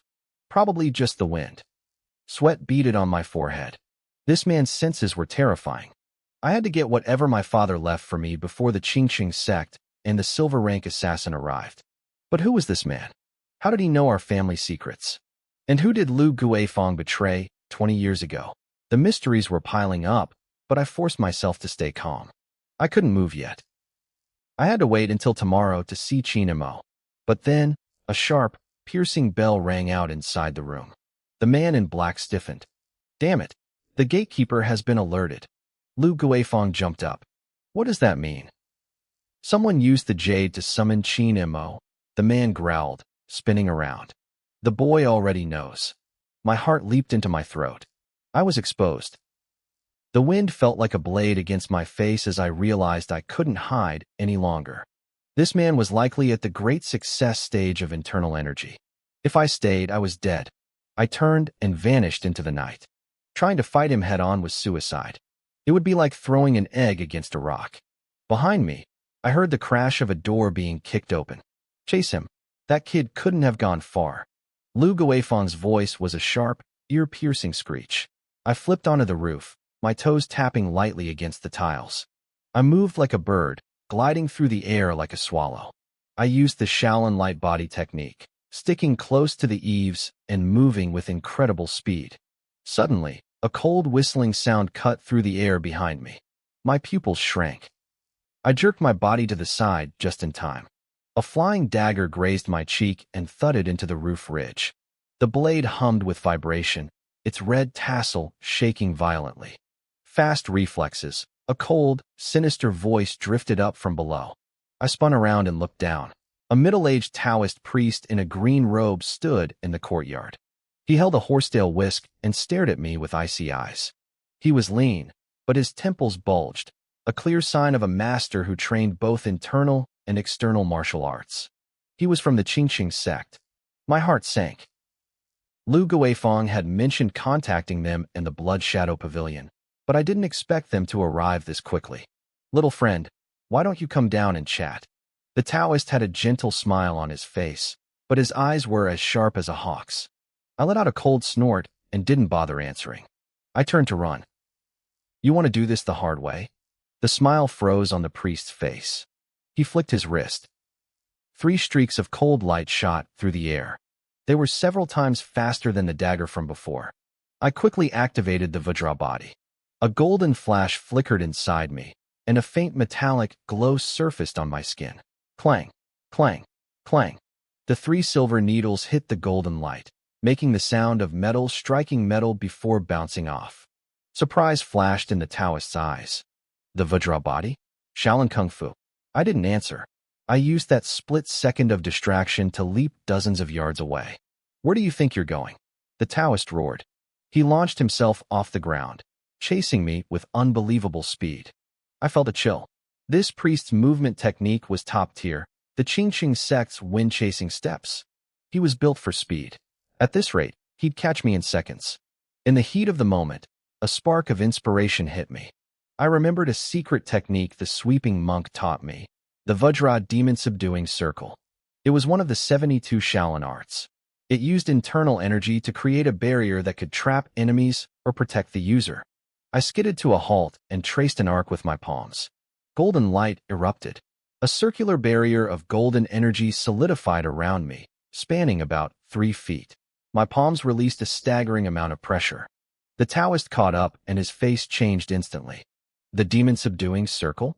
Who exactly are you? Before the words fully left his mouth, he lashed his whisk against the light barrier. Boom. The collision of his energy and my golden light created a visible shockwave. The surrounding roof tiles shattered into dust, debris flying everywhere. The Taoist was knocked back several steps, his arm trembling. A gash had opened on his hand, and blood dripped down the handle of his whisk. Such pure Buddhist energy, the priest muttered, his expression turning solemn. To master the Vajra body and the demon-subduing circle at such a young age, you must hold a high rank in Shaolin. I stood inside the golden light, my face as calm as water. In reality, my blood was churning violently. The barrier was powerful, but it drained my energy too fast. At my current level, I could only hold it for another 10 breaths. But that little trick won't save you, the Taoist sneered. He pulled a 3-inch green short sword from his sleeve. The moment the blade appeared, the air around us felt sharp enough to cut. Ching Ching's sword style, armor breaker. He gripped the sword with both hands and turned into a green blur, lunging straight at my barrier. Puncture. The moment the sword tip hit the light, the gold began to vibrate violently. Fine cracks spread across the surface. I groaned, a trickle of blood escaping the corner of my mouth. This was bad. This old man was at least at the great success stage of internal energy. His sword style was designed specifically to shatter protective barriers. I gritted my teeth, pouring every ounce of energy I had left into the shield. The golden light flared brighter, stubbornly holding back the sword tip. We were locked in a stalemate. The air felt frozen. But then, the sound of rapid footsteps echoed from the distance. Over there, don't let the brat get away. I cursed inwardly. Lu Guifeng's men had caught up. I couldn't stay here any longer. Making my decision, I suddenly cut off my energy and bolted. The golden barrier vanished instantly. The Taoist, losing the resistance he was pushing against, stumbled forward, losing his balance. By the time he recovered, I was already dozens of yards away. Pursue him. Don't let him leave the Song estate. The Taoist's face was deathly dark as he regained his footing. I darted between the rooftops, using the Lingbo steps to keep my movements unpredictable. My mind raced as I ran. Qin Imo told me to meet him tomorrow morning at the pavilion 10 miles outside the city. I just had to survive the night. But the Song estate was crawling with Lu Guifeng's people, the mysterious man in black, and this Qingsheng priest. I needed a place to hide. Then, a memory surfaced. The abandoned ancestral hall in the East Garden. It was the Song family shrine, but it had been left to rot after a fire 3 years ago. Lu Guifeng thought it was bad luck and never fixed it. Nobody ever went there. I changed direction immediately and headed for the East Garden. The sounds of my pursuers grew closer. I gritted my teeth and gave it everything I had. Moments later, I flipped over a wall and landed in the courtyard of the ruined hall. The doors were locked, the ground was overgrown with weeds, and cobwebs were everywhere. The air smelled of damp rot. I didn't go inside. Instead, I leaped onto the main ceiling beam, curling my body into the shadows. I suppressed my breathing entirely. Almost immediately, I heard the sound of someone landing in the courtyard.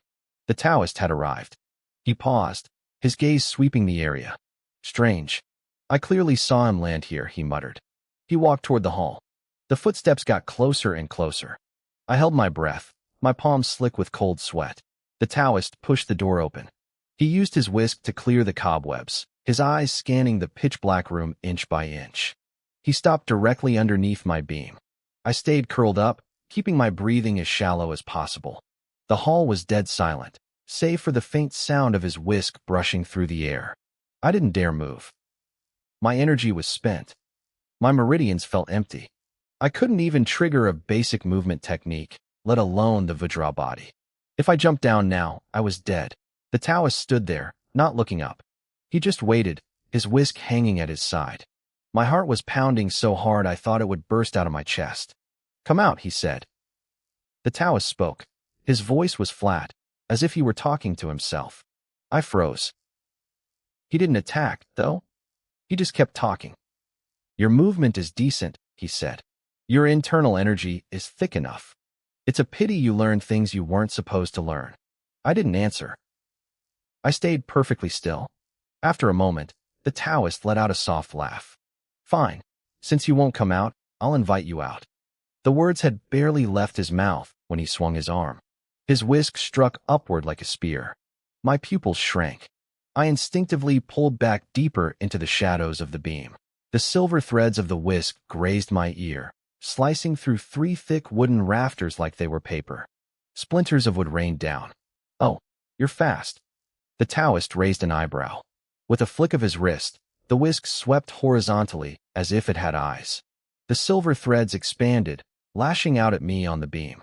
I had nowhere left to hide. My internal energy was gone. I couldn't activate the Vajra body to its full potential. Without that golden glow, my flesh was just flesh, and it wouldn't stand a chance against the Qing sect's broken steel sword technique. I gritted my teeth. I had to gamble. I rolled off the beam and dropped. My feet hit the floor with a heavy thud. My legs buckled, and I nearly collapsed into a kneel. You actually dared to jump down, the Taoist said, turning to face me. Admirable courage. A shame, though. He paused, his eyes scanning me from head to toe. That Shaolin internal art of yours is impressive, but without energy to back it up, you're weaker than a common street brawler. I looked up, staring him dead in the eye. What did Lu Guifeng give you to do this? The Taoist blinked, then laughed. Lu Guifeng? You think she sent me? My heart sank. He wasn't one of my stepmother's people. Seeing my expression change, he spoke casually. I was just passing through. I happened to see you fighting earlier. That Vajra demon-subduing circle, TSK. One of the two great Shaolin ultimate techniques. How did a junior from the Song family get his hands on it? My pulse hammered in my ears. If he didn't know Lu Guifeng, then who was he? I just want to clarify one thing, he said, narrowing his eyes. Where did you learn that technique? I didn't say a word.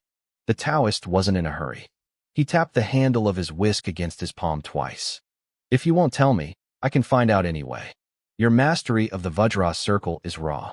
You haven't practiced it long, and Shaolin never shares its secrets with outsiders. Unless you stole something you shouldn't have.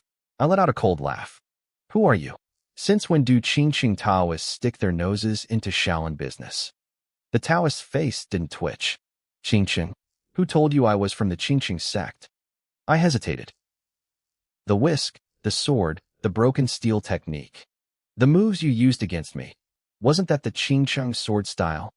His smile deepened. Your vision is too narrow. Qing isn't the only place that practices the broken steel style. He took a step forward. I'll ask one last time. Where did you learn it? My mind raced. Not Qing. Then which sect? The broken steel sword was their signature move. It shouldn't be anywhere else. Unless this person came specifically for me. You want to know? I forced myself to stand straight, my palms clenching slowly. Fine. My master is the sweeping monk of Shaolin. The Taoist stopped. The sweeping monk. His brow furrowed. There is indeed a sweeping monk at Shaolin, but that man hasn't left the Sutra Pavilion in 3 years. You know him? I didn't answer his question. I just kept going. My Vajra body and my Vajra demon-subduing circle, I learned them all from him. The Taoist fell silent for a long time. Then he laughed. It was a soft, strange sound. I see. He took a half step back and tucked his whisk into his belt. Since you're a disciple of the sweeping monk, I won't trouble you further. I felt a surge of relief, but his next words made my spine go rigid again. However, as his disciple, you should know what's been happening at Shaolin lately. I felt a chill. I knew nothing. In my past life, I had never heard of any major crisis at Shaolin. Seeing my silence, the Taoist sighed. Forget it. If you don't know, it's not my place to speak. Just a warning. Be careful of people outside of Shaolin. He turned and walked toward the door without looking back. I stood there stunned. Was he really just leaving? At the threshold, he stopped. By the way, the people your stepmother sent are still waiting outside the estate. I helped you once. You won't be so lucky next time. With that, he leaped into the air. He moved like a swallow cutting through the night, vanishing into the darkness in an instant. I was alone in the ruined hall. I leaned against the wall, gasping for air. Cold sweat soaked my clothes. My head was spinning. The Taoist wasn't from Qing. Something happened at Shaolin, and Lu Guifeng's thugs were still out there. The night was far from over. The next morning, sunlight streamed through the carved window frames. I sat cross-legged on my bed. My internal energy had mostly recovered. Last night's battle had drained me completely, but the sinew-changing classic the sweeping monk taught me was incredible. In less than 8 hours, my meridians were full again. Suddenly, I heard urgent footsteps outside. Young master. Young master. It was the old butler, Uncle Fu. He sounded panicked. Something's happened. 3 Taoists are outside. They say they're from the Qingqing sect. They want you to go out and speak with them. I opened my eyes. A cold smile played on my lips. Qingqing. The mysterious Taoist leaves, and then real Qingqing disciples show up the next morning? It was too perfect. Did you tell my stepmother? I asked. She's already been notified, Uncle Fu whispered. But the way Madam looks, it's like she knew they were coming all along. I expected as much. I stood up and straightened my robes. The Taoist last night said he had dealt with one group. It seemed he had only cleared the appetizer. The main course had arrived today. I pushed the door open. The courtyard was filled with servants. When they saw me, they lowered their heads and moved out of my way. I walked through the moon gate and heard Lu Guifeng's shrill voice coming from the front hall. Taoists, it is an honor to have you here. To have experts from the Qingqing sect visit is a blessing for the Song family. I stepped into the hall. 3 Taoists stood there with swords strapped to their backs. They were young. The leader looked to be in his 30s, with high cheekbones and sharp, piercing eyes. He was clearly a high-level martial artist. The other 2 stood behind him, hands on their hilts, ready for a fight. Lu Guifeng sat in the main seat. Several burly guards stood around her, clutching clubs and axes. She was prepared. Ah, Yenner is here, Lu Guifeng said with a fake smile. Come, greet these distinguished guests from the Qingqing sect. Your father loved making friends in the martial world. We mustn't lose our manners. I narrowed my eyes. I didn't bother with the pleasantries. I walked straight into the center of the hall and locked eyes with the 3 Taoists. Whatever you're here for, say it, I said. The lead Taoist, Zhao Heng, knit his brows. My attitude clearly rubbed him the wrong way. He straightened his back, trying to look imposing. I am Zhao Heng, an inner disciple of the Qingqing sect, he announced. Last night, my fellow disciples were passing through this area and learned that the Song estate is hiding a treasure of vital importance to our sect. I have been ordered to retrieve it. A treasure? I let out a dry laugh. What treasure? Zhao Heng stared at me coldly. Young Master Song, why play dumb? Lu Guifeng has already told me everything. The item is in your hands. If you're smart, you'll hand it over now before things get ugly. I turned my head to look at Lu Guifeng. She was sipping her tea with a gentle, graceful smile, looking as if she didn't have a care in the world. It was a perfect performance. She was the one who had stolen from the family, yet here she was, calling me the thief. I don't have any treasure, I said flatly. And even if I did, it belongs to the Song family.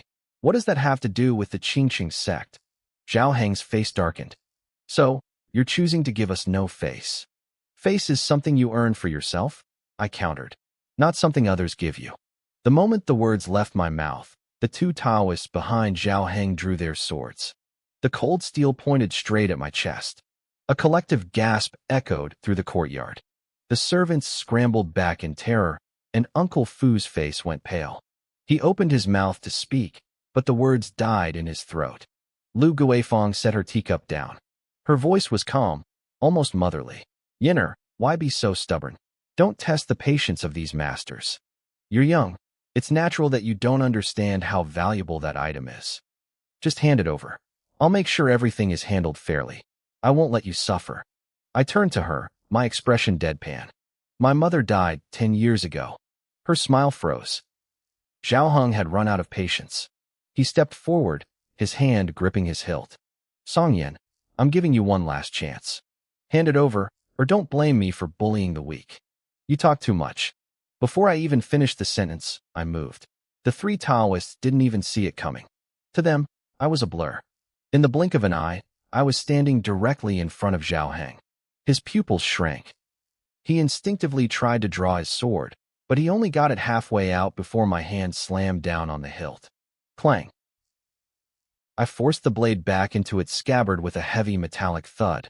A surge of raw, internal power traveled from my palm through the hilt and into his arm. Zhao Heng's entire right arm went numb instantly. The skin between his thumb and forefinger split open, and blood began to leak down the sword grip. He didn't even have time to scream before I planted a palm into his chest. Thud. Zhao Heng flew backward like a broken doll. He slammed into a pillar and collapsed onto the floor, twitching, unable to stand. The other two disciples finally reacted. They lunged at my back, their swords whistling through the air from both sides. I didn't even turn around. I shifted my weight, my body moving with the fluid grace of a bird in flight. The blades hissed past my clothes, missing me by an inch. They didn't touch a single hair on my head. Before they could recover, I struck. I slammed my palms against the flats of their blades. The steel vibrated violently.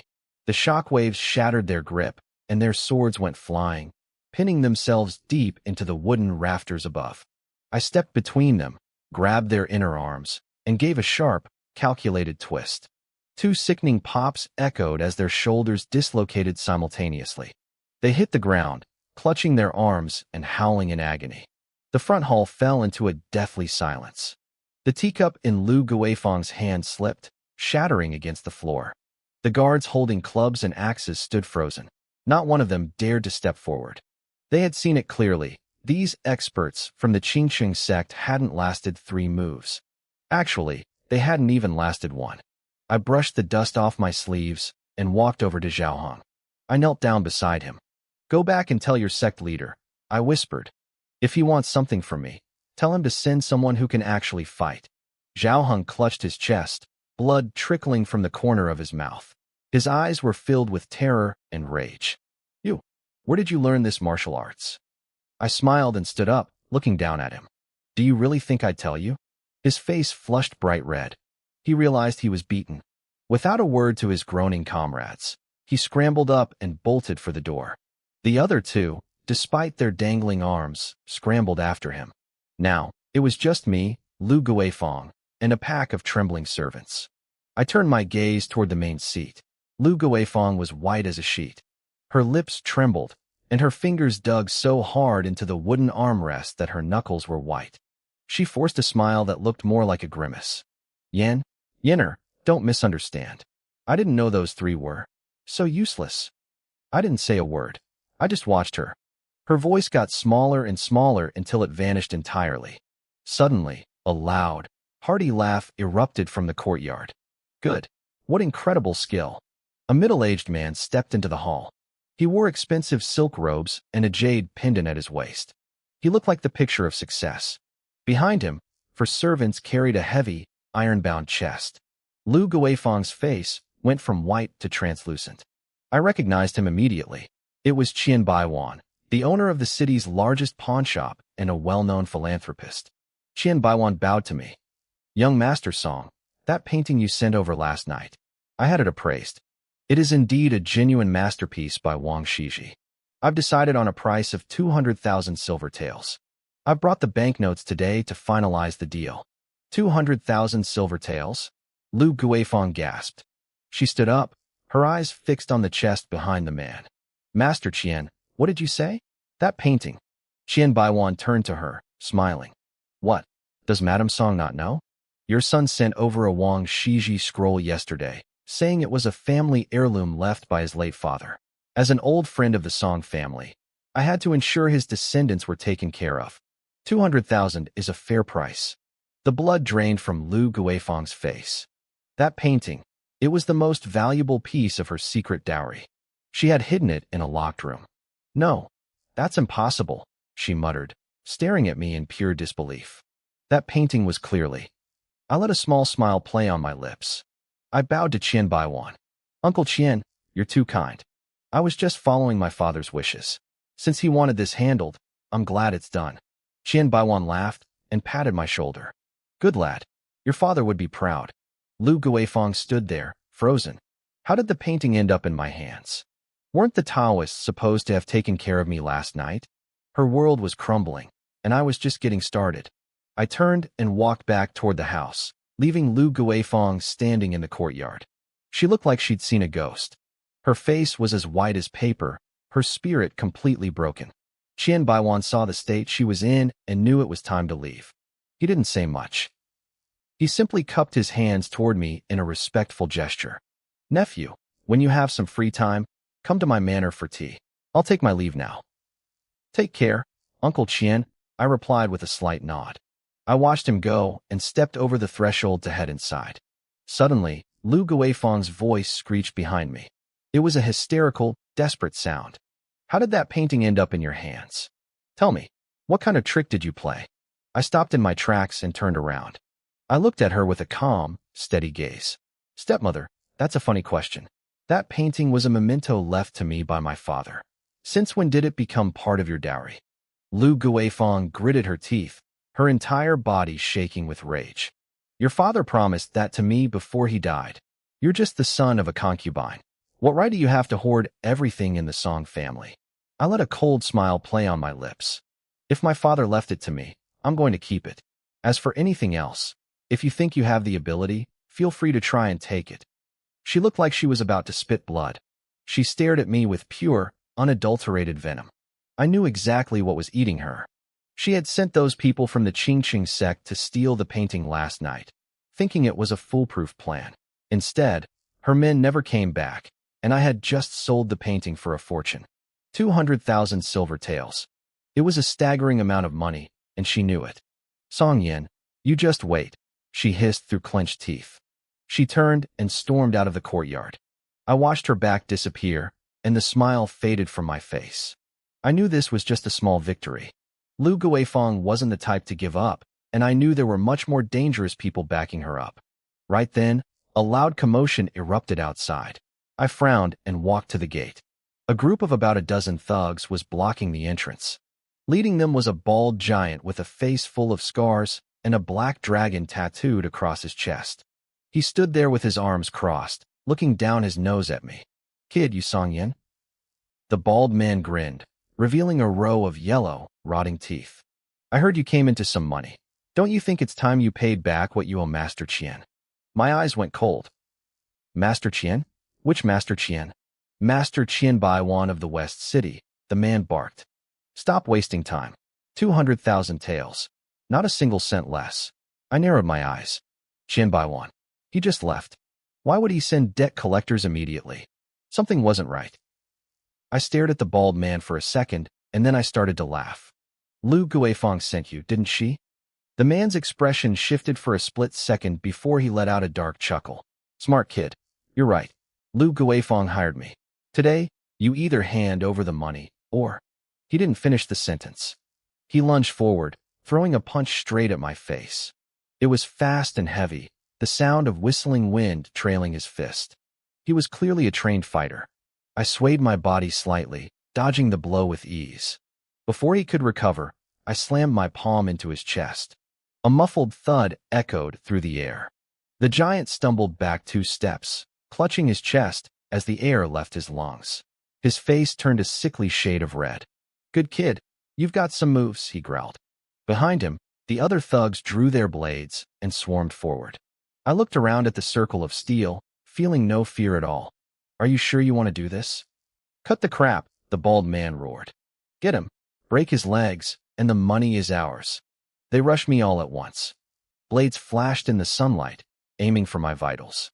I took a deep breath and felt the internal energy surging through my veins. I closed my eyes for a fraction of a second, visualizing the technique the sweeping monk had taught me in the Shaolin Pavilion. Vajrabhati. My eyes snapped open. A faint golden glow erupted from my skin, turning it into a shimmering, metallic bronze. Clang! A steel blade hacked into my shoulder. There was a sharp, metallic ring, as if the sword had struck a solid slab of iron. The blade bounced back, vibrating wildly. What? The thug's eyes nearly popped out of his head. He hacked at me a few more times in a panic, but every strike was deflected by my skin. I raised my hand and delivered a single palm strike to his chest. He went flying backward, crashing into 2 of his friends. The other thugs went into a frenzy, swinging their swords at me from every angle. Sparks flew off my body as the blades hit, but they didn't leave so much as a white scratch. The bald leader stood there, paralyzed with shock. You, what kind of martial arts is this? I didn't answer. I stepped forward, my movement a blur of speed. My palms moved like lightning. One by one, the thugs were sent flying, their screams filling the air. In less than the time it takes to finish a cup of tea, the ground was littered with groaning men clutching their broken ribs. The bald giant's legs went weak. He hit the ground with a heavy thud and started banging his head against the dirt. Mercy! Please, have mercy! I was blind. I didn't know who I was messing with. I looked down at him. How much did Lu Guifeng pay you? 3,000 taels, he stammered, his voice trembling. 3,000 taels to come and rob me of 200,000. I laughed. That's quite a profit margin you were looking for. The man kept banging his head. I was a fool. Please, just let me go this once. I waved my hand dismissively. Get out of here. Tell her that if she sends anyone else, I won't be this soft. Yes, I'm going. He scrambled to his feet and ran like his life depended on it. The rest of his crew followed, limping and crawling away as fast as they could. Silence returned to the courtyard. I stood there, looking down at my hands. A faint golden light was still fading from my palms. In that fight, I hadn't even used 30% of my internal energy. The Vajra body was already at a level where common blades couldn't even touch me. I wondered what it would be like if I went all out. As I stood there lost in thought, I suddenly felt a gaze on me from a distance. I snapped my head up and looked toward the west side of the city. Behind an old locust tree at the corner of the street, a figure in a gray robe was watching me. The person's aura was incredibly faint. If the Vajra body hadn't sharpened my senses, I never would have noticed them. Seeing that I had spotted them, the gray-robed figure didn't panic. Instead, they gave a slight nod and vanished into the alleyway. My pupils contracted. Who was that? Why were they watching me? Their energy felt completely different from the Qingqing Taoists I'd fought before. This felt like someone on an entirely different level. I looked away, a new sense of vigilance rising in my chest. Lu Guifeng's backup went much deeper than just one sect. This was only the beginning. The night grew as dark as ink. I reached into my robe and felt the banknotes I'd secured. The courtyard was a mess of overturned chairs and cracked stone, but I felt a strange calm. I took a deep breath, feeling the warm, thick energy of my cultivation flowing through my meridians, repairing the strain of the battle. I was ready for whatever came next. I felt the warm energy circulating through my meridians, repairing the tiny fractures left behind by my sudden surge in power. The Vajra body was incredible, but it had its limits. At my current level, I could only maintain its full power for 12 breaths. Anything longer, and the sheer pressure would crush my internal organs. The sound of the courtyard gate creaking open snapped me out of my thoughts. I looked up, my pupils narrowing. 3 people stood at the entrance. In the middle was Lu Guifeng. Her face was stained with fake tears, but I could see the spark of triumph in her eyes. To her left stood a massive man, over 8 feet tall, wearing a gray robe. His hands were thick with calluses, and his eyes were as sharp as a hawk's. To her right was a middle-aged man in Taoist robes, holding a fly whisk and looking calm and composed. Song Yin. Lu Guifeng's voice cracked with a forced sob. How could you? You actually dared to sell your father's precious painting to an outsider? That was the only thing your father left for the Song family. I stared at her, my expression deadpan. This woman deserved an award for her acting. Lu Guifeng, you were the one who tried to sell it first, weren't you? I said coldly. I was just one step faster than you. Her face stiffened for a split second before she wailed even louder. Nonsense. I want to know who you sold it to. Was it Qian Wanwan? That greedy merchant from the Qian family firm? Your father hated that man more than anyone. So what if it was? I stepped forward slowly. That painting hung in the main hall for 3 years. You didn't care about it until the day you decided to sell it. You. Lu Guifeng trembled with rage, turning toward the giant beside her. Brother Wu, do you see this? Not only did he steal and sell family property, but he has no respect for his elders. You have to handle this for me. The man, Wu Taizhan, took a step forward. The ground beneath his feet seemed to vibrate. I watched him closely. His breathing was long and steady, and his temples bulged slightly. He was a practitioner. Based on his aura, he was at least at the 6th level of the body-tempering realm. Song Yin. His voice boomed like a heavy bell. I was your father's sworn brother. Your mother asked me here today to see justice done. If you hand over the 300 taels and kneel to admit your mistake, I might speak up for you. My mother? I let a cold smirk play on my lips. She's not my mother. Wu Tieshan's face darkened instantly. It seems you don't want to do this the easy way. If you want to fight, then fight. I stood tall, my robes fluttering even though there was no wind. Stop wasting my time. A flash of joy crossed Lu Guifeng's eyes. This was exactly what she wanted. She had paid Wu Taizhan 50 taels to come here from the martial arts hall. He was at the peak of the 7th level of body tempering, and his iron sand palm was legendary. In her mind, a 16-year-old boy didn't stand a chance. Good kid. You've got spirit. Wu Taizhan grinned, revealing a cruel edge. Then I won't hold back. Before the words even finished hanging in the air, he lunged. His palm roared through the air toward my chest, carrying a wave of scorching heat. If that hit a normal person, their ribs would turn to dust. I didn't move. I didn't even flinch. I closed my eyes and let my internal energy explode. The Vajra body activated. My bones gave off a faint, metallic clicking sound, and a subtle golden glow washed over my skin. You're asking for death. Wu Taizhan roared, putting every ounce of his strength into the strike. Boom. The sound of his palm hitting my chest was like a sledgehammer striking a mountain of solid iron. The grin on Wu Tieshan's face froze. His hand didn't sink in. Instead, a terrifying counterforce surged back into his arm. I felt his bones vibrate under the impact. Is this all your iron sand palm can do? I opened my eyes. My gaze was cold. I shifted my shoulder just an inch, sending a spiral of internal force back through his own arm. Crack! A sickening snap echoed through the courtyard. Wu Taizhan screamed as he was sent flying backward. He slammed into the stone wall, shattering the bricks before sliding to the ground in a heap of dust. He coughed up a spray of blood, his eyes wide with pure terror. The Vajra body? You've mastered the Shaolin Vajra body? I didn't answer him. I turned my head slowly toward Lu Guifeng. Her face was deathly pale. Her legs were shaking so hard she could barely stand. She couldn't wrap her head around it. Wu Taizhan, a 7th-level master, had been broken in a single move. Lu Guifeng. I walked toward her, one slow step at a time. Did you really think I was still that weak boy you could bully 3 years ago? Don't come any closer. She shrieked, stumbling back. I'm warning you. The Qingqing sect won't let this go. The man I'm working with is an outer deacon. He's at the 9th level of body tempering. I stopped walking.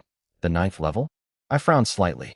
Lu Guifeng saw my hesitation and regained a sliver of her arrogance. That's right, Song Yen. If you're smart, you'll hand over the money and beg for mercy. Maybe I'll tell the deacon to go easy on you. Otherwise, you'll be crippled and kicked out of the family. She finally showed her true, ugly face. You think a little bit of kung fu makes you invincible?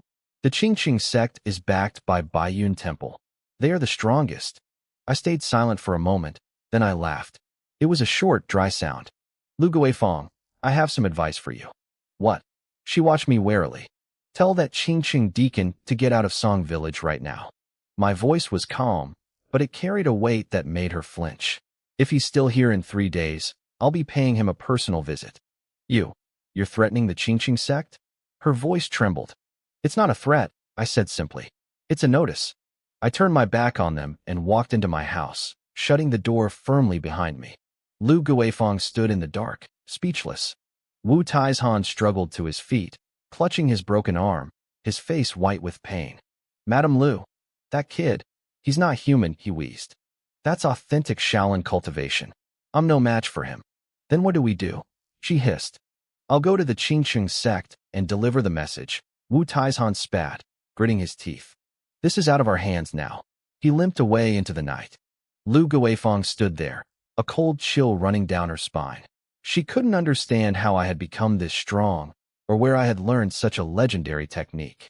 Inside the room, I sat cross-legged on the floor. I formed a hand seal and began to circulate my breath. That fight had been short, but it taught me my limits. A 7th-level strike only made my blood simmer for a second. But a 9th-level master, that was a different story. The gap between the 7th and 9th levels wasn't just a small step, it was a chasm. I needed to be ready.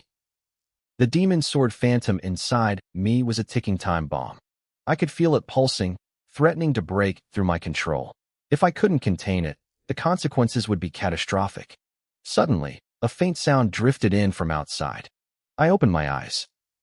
A shadow flickered over the courtyard wall, moving so fast, it was almost a blur. It was that gray-robed figure again. But before I could react, Another problem demanded my attention. Brothers, together. Zhao Heng barked from the yard. He had crawled back to his feet, his face twisted with rage. He had tried to play the part of a graceful master earlier, but I had shattered that illusion with a single slap. Now he wanted blood.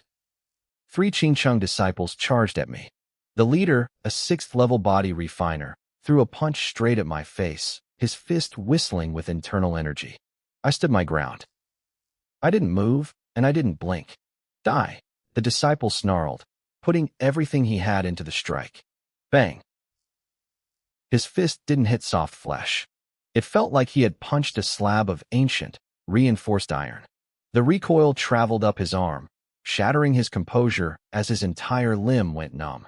The other 2 disciples arrived a split second later, slamming their palms into my sides.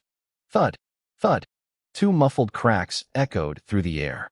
Their palms split open, blood dripping from their fingers as they recoiled in agony. They gasped, staring at me in pure terror. They knew their combined strength should have wounded even an 8th-level master, yet I stood there, an 18-year-old kid, completely unscathed. A faint golden light began to radiate from my skin, glowing brightly under the moonlight. The Vajra body, Zhao Heng whispered, his pupils shrinking. He had seen his sect elders use protective chi before, but this was different. This was the legendary indestructible Vajra body, a technique even Shaolin monks struggled to master. How could I have it? What are you waiting for? Zhao Heng screamed. Keep hitting him. The 3 disciples threw themselves at me again. Fists and feet rained down like a storm. Bang, bang, bang. The impact sounds filled the courtyard. I just stood there, letting them exhaust themselves. I didn't even change my stance. As the golden light grew more intense, it illuminated the entire yard. Enough, I said. My voice was low and dangerously calm. I raised my right hand, a golden glow swirling around my palm. I pushed forward. Boom. A massive wave of force erupted from my hand, sending all 3 disciples flying backward. They soared 15 feet through the air before crashing into the dirt, coughing up blood. Their bones snapped like dry twigs. They couldn't even crawl. Zhao Heng's face went pale. He hadn't even seen me move. Who are you? He stammered, his voice trembling. I took a step toward him. I told you, I said. Don't touch my grandfather. You didn't listen. He scrambled backward, his dignity completely gone. You can't kill me. I'm from the Qingqing sect. If you kill me, they'll hunt you down. I stopped walking. I'm not going to kill you, I said. He let out a breath of relief, but I wasn't finished. But I'm going to make sure you never forget this. I raised my hand and slammed it into the ground next to him. Boom. The earth groaned and shattered. A massive crater, 10 feet wide, opened up right at his feet. Jagged stones sprayed his face, drawing blood. Zhao Heng's legs gave out, and he collapsed into the dirt. If that palm had hit him, he'd be a red smear on the ground. Go back and tell your people, I said, pulling my hand back. Get out of Song Village within 3 days. Otherwise, I let the silence hang for a moment, my voice turning ice cold. I won't mind going up the mountain to find you myself. Zhao Heng scrambled to his feet and bolted out of the courtyard. His 3 injured brothers limped after him, disappearing into the night. The yard went silent, but I wasn't at peace. That strike was even more powerful than I had imagined, but it came with a price. The demon sword phantom in my chest had almost lunged out during the fight. If that thing woke up, it would consume me. System, I whispered. How long can the Vajra body hold it back? Host is currently at the minor success stage, the system replied. You can withstand a full strike from a 9th-level master. Warning, the demon sword phantom is eroding your meridians. You must reach the 9th level of body refining as soon as possible, or you will lose control. I took a deep breath. 3 days. I had 3 days to break through. Then, I would settle the score with Lu Guifeng and the Qingqing sect once and for all. Just then, I saw a flicker on the wall again. I looked up and finally saw him clearly. The gray-robed man was standing there, silhouetted against the dawn. In his hand, he held a black sword. It was pitch black, with dark red veins that looked like flowing blood. He looked down at me, a thin, haunting smile touching his lips. Then, he turned and vanished. I didn't chase him. I couldn't. The moment I saw that black sword, the phantom inside me roared in recognition. A violent surge of killing intent flooded my brain, threatening to drown my consciousness. I dropped to the floor, forcing the Vajra body to suppress the urge to kill. By the time I calmed the storm, cold sweat was dripping down my face. I asked the system what that sword was. The response was chilling.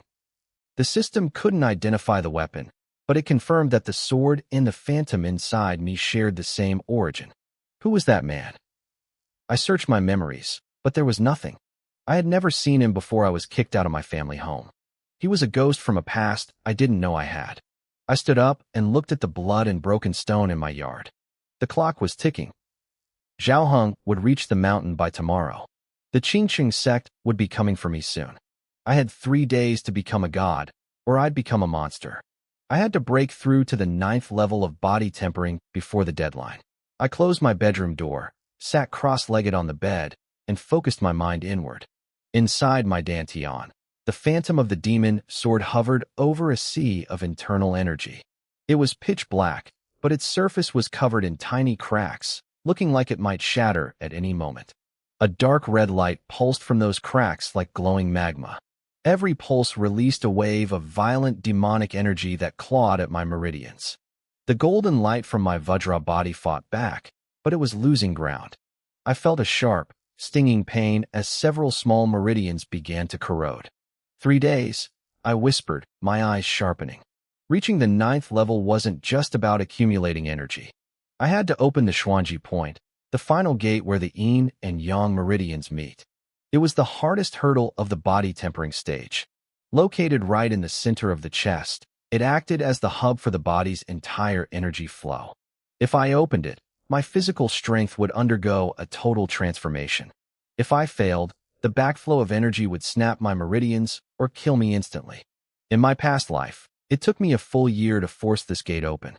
I had damaged my foundation so badly that my future cultivation was a constant struggle. This time, I only had 3 days. I pulled a small porcelain bottle from my robe. Inside were century-old herbs I'd scavenged from the pharmacy the night before. They weren't top tier, but paired with the Tian Shan snow lotus roots I had, they were enough to brew a body-tempering pill. With my current mastery of the Vajra body and the pill's power, I had a 70% chance of success. As for the other 30%, I gritted my teeth. I'd just have to gamble. I went to the woodshed in the corner of the yard and hauled out a small copper pot. I started brewing the medicine, and soon, a thick fragrance filled the air. Suddenly, someone knocked on the gate. Lin Yuan? Are you home? It was an old, shaky voice. I frowned and put down my herbs. It was Grandma Wang from next door. I opened the gate and saw her leaning heavily on her cane, looking frantic. Grandma Wang, what's wrong? I asked. Oh, Lin Yuan, you have to go see your mother. I mean, Lu Guifeng. She panted, her face pale. She took a group of people to the family ancestral hall. She says she's bringing in a high master to perform a ritual. She wants to exorcise the evil from the house. She grabbed my arm, gasping for breath. Your father tried to stop her, but she pushed him down. He hit his head on the ground. He's bleeding. My pupils shrank. Lu Guifeng, I thought she'd be hiding in fear after what happened with Li Hu. Instead, she was out making moves again. I let out a cold laugh. She must have already made contact with the Qingqing sect. While Zhao Heng was away getting reinforcements, she was setting the stage. If she could brand me as possessed, then Zhao Heng's return to kill me wouldn't be a murder. It would be cleansing a demon in the name of justice. I'm going, I said. I went back inside, hid the copper pot and herbs, and grabbed my wooden staff. Grandma Wang watched me leave, her mouth hanging open as if she wanted to say something, but she only sighed. When I reached the ancestral hall, a crowd had already gathered. The heavy doors were wide open, and thick clouds of incense smoke drifted out. A middle-aged man in Taoist robes stood with his back to the door. He was waving a peachwood sword and chanting under his breath. Lu Guifeng stood nearby, looking devastated.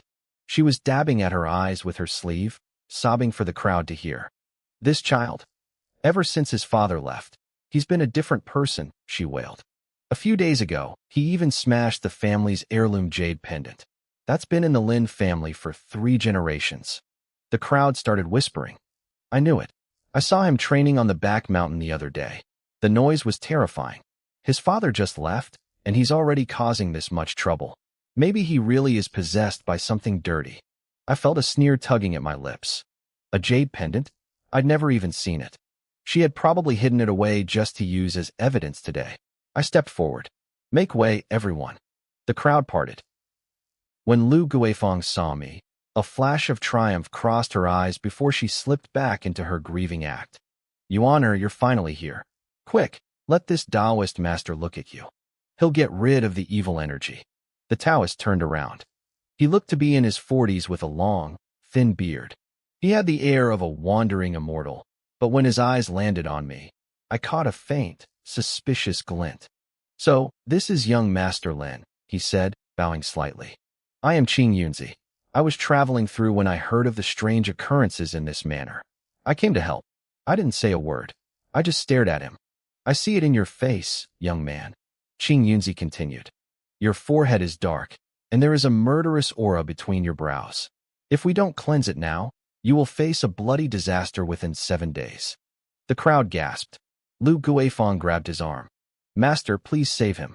He's not my biological son, but I've raised him as my own. I almost laughed out loud. She was such a good actress, she probably believed her own lies. Do not worry, Qing Yunzi said, pulling a bronze mirror from his sleeve. This is a demon-revealing mirror from my sect. It identifies ghosts and exposes evil. One look will tell us the truth. The mirror was the size of a palm, etched with complex patterns. But I noticed something else. The edges were set with tiny gems that flickered with a faint green light under the candles. I recognized that material. I'd seen it in the Qingqing sect's treasure pavilion before. It was soul emerald jade, used specifically to amplify dark energy and trigger hallucinations. Go ahead, master, I said calmly. Qing Yunzi looked surprised. He clearly hadn't expected me to be so cooperative. He stepped forward, chanting loudly, and suddenly thrust the mirror toward my face. A weird green light flared from the bronze surface. Ah, someone in the crowd screamed. In the reflection of the mirror, a hideous, distorted face appeared. It was twisted, with blood-red eyes and bared fangs, roaring in silent fury. It is a demon, Qing Yunzi shouted. The monster has already possessed him. I must perform the ritual immediately, or his life is forfeit. Lu Guifeng broke into fresh howls. Master, save him. I'll pay anything. Qing Yunzi shook his head solemnly. This isn't about money. This demon is incredibly vicious. You'll need the Samadhi True Fire and 81 talismans to drive this demon out, Qing Yunzi announced, his voice booming with fake authority. But the process is dangerous. I'm afraid the young master will have to endure some physical pain. I watched Lu Guifeng turn toward me, her face a mask of motherly concern. As long as the evil spirit is gone, what's a little suffering? Yenner, just hold on. It'll be over soon. I stayed silent, watching her little one-woman show play out. Then, I finally spoke. Taoist, that demon-revealing mirror of yours. It's made of soul emerald jade, isn't it? Qing Yunzi's expression flickered. His confidence wavered for a split second. Soul emerald jade doesn't amplify demonic energy. I continued, stepping forward. It amplifies the fear in a person's heart. And that chant you just did? That wasn't an exorcism. It was the illusion sound spell, designed to make people see exactly what they dread most. Nonsense, Qing Yunzi roared, trying to regain control. You're just a country boy. What could you possibly know? I let out a cold laugh. I know more than you think. I know you have a scorpion tattoo on your right ankle. I know you wear 3 jade rings on your fingers year-round. And I know that when you speak, your left hand habitually forms a spell sign. You're an outer disciple of the Qingqing sect. You practice unorthodox illusions. With every word I spoke, the color drained from his face. He looked like he'd seen a real ghost. You, how do you know all that? I didn't bother answering. Instead, I lunged. My palm slammed into Qing Yunzi's chest. He instinctively raised his arms to block, but my strike carried the internal power of the Vajra body. The force was staggering. With a loud bang, he was sent flying backward. He crashed into the offering table, scattering incense ash and spirit money everywhere. He scrambled to his feet, a thin trail of blood leaking from the corner of his mouth. Good. Very good, he hissed, gritting his teeth. Song Yin, you dare strike a man of the way? Aren't you afraid of divine retribution? Retribution? I walked toward him, one heavy step at a time. You're a fake priest spreading lies. You're the one the heavens should be worried about. I grabbed a wooden staff leaning against the wall and smashed it against the brick floor in front of him. Crack. The heavy stone shattered, cracks spreading out like a spider web. I'll give the Qingqing sect some face and let you live today, I said, looking down at him. Go back and tell the person who sent you. In 3 days, I, Song Yan, will visit Qingqing Mountain personally. Qing Yunzi trembled. Terror filled his eyes. He didn't say another word as he scrambled up and stumbled out of the ancestral hall. The villagers stood there, staring at each other in total confusion. Lu Guifang's face was livid. She bit her lip, her voice trembling. Yenner, what are you doing? The play is over, I said, turning to look at her coldly. I haven't settled accounts with you because you're the woman my father married. But if you keep looking for death, don't blame me for forgetting that connection. I walked out of the hall, leaving her hysterical screams behind me. Song Yan, you've gone too far. You'll regret this. I didn't look back. As I turned the corner of the alley outside, I suddenly stopped. 10 meters ahead, a man in gray robes leaned against a wall. He held a pitch-black sword. It was the same mysterious figure who had tested my sword intent that night. But I had other problems to deal with first. Night fell over the Song estate. In the dim light of a flickering candle, Lu Guifang sat in her private courtyard, clutching a letter. The panicked woman from earlier was gone. In her place was someone cold and calculating. Song Yan, you think exposing Qing Yunzi means you've won? She whispered to herself. You're just a brat. You think you can handle Zhaohu. She walked to the window. Across the estate, the east wing was glowing with lanterns. My workers were busy moving wine barrels, and my silhouette was visible through the paper windows. In a few hours, your precious winery will be gone, she muttered. She held the letter to the candle flame and watched it turn to ash. Inside the east wing, I put down my ledger. A frown creased my brow. I closed my eyes, circulating the internal energy of my Vajra body. My senses expanded outward like a web. The shard of soul emerald jade I'd taken from Qing Yunzi was tucked in my robe. Suddenly, it began to grow warm. It was a warning. Something was wrong. I opened my eyes and looked out into the darkness. The estate was too quiet. Even the crickets had stopped chirping. Ding! The system voice rang in my head. Host perception has reached alert level. Over 20 hidden presences detected within 30 meters. Immediate defense suggested. I curled my lip into a smirk. Over 20 people. Lu Guifang really went all out this time. I didn't get up. Instead, I leaned back in my chair and yawned. Someone bring me a pot of tea. Yes, young master. My servant, Ah Fu, hurried in with a tray. He set the teapot down, but he didn't leave. He looked like he was about to burst. Something on your mind? I asked. Young master, Ah Fu swallowed hard. I went to the back to pour out some water, and I heard noises coming from the west wing. It sounded like people moving things. Moving things. Yes, large crates. They sounded heavy. I didn't dare get too close, but I saw the men had weapons tucked into their belts. I poured a cup of tea, blew on the steam, and took a slow sip. I see. You can go now. Ah Fu blinked, stunned. Young master, aren't you going to do anything? I have it under control.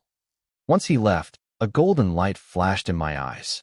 20 men, and they were already moving the family assets out.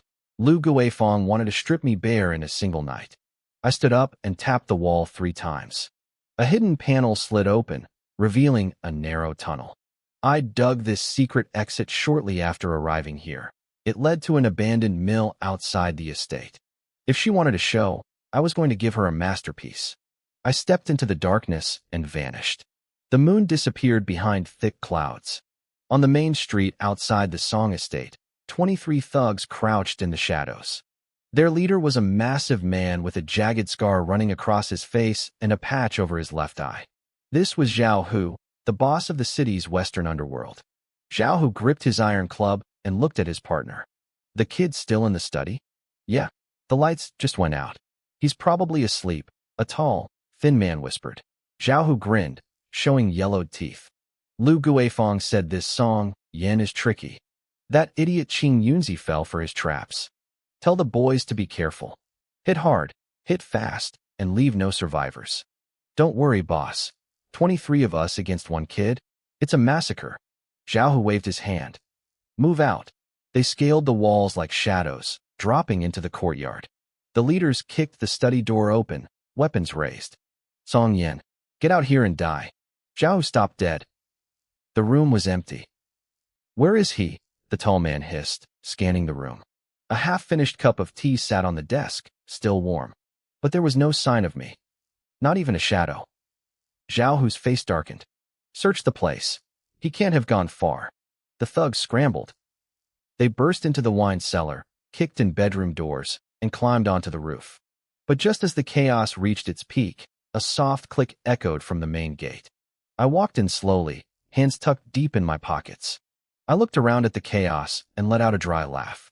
It was a lively crowd for such a late hour. Zhao, who spun around, his single eye narrowing as he caught sight of me standing there in the moonlight. He looked shocked, then a cruel grin spread across his face. He told me I was a fool for delivering myself right to his doorstep. Delivering myself? I tilted my head, looking him dead in the eye. I'm just here to round up some stray dogs. Zhao, whose face twisted in rage. He didn't waste any more breath. He barked an order, and all 23 of them lunged at me at once. Blades flashed and clubs swung through the air, all aimed at my head. I didn't back down. I took a single step forward and activated the Vajra body. Internal energy flooded my veins, turning my skin to living iron. I swung my arm in a wide arc, meeting 3 iron clubs midair. The sound of wood and metal snapping echoed through the courtyard. My arm didn't have a scratch on it. The thugs stared at their broken weapons, frozen in confusion. Before they could breathe, I slammed my palm into the nearest man's chest. He flew 5 meters back, knocking over 2 of his friends like bowling pins. He's made of iron, someone screamed, their voice cracking with terror. Zhao growled, stepping forward himself. He swung his heavy iron club in a lethal horizontal arc toward my temple. I shifted my weight just enough for the club to whistle past my face. My right hand shot out like a viper, grabbing his wrist. I twisted. A sickening crack filled the air.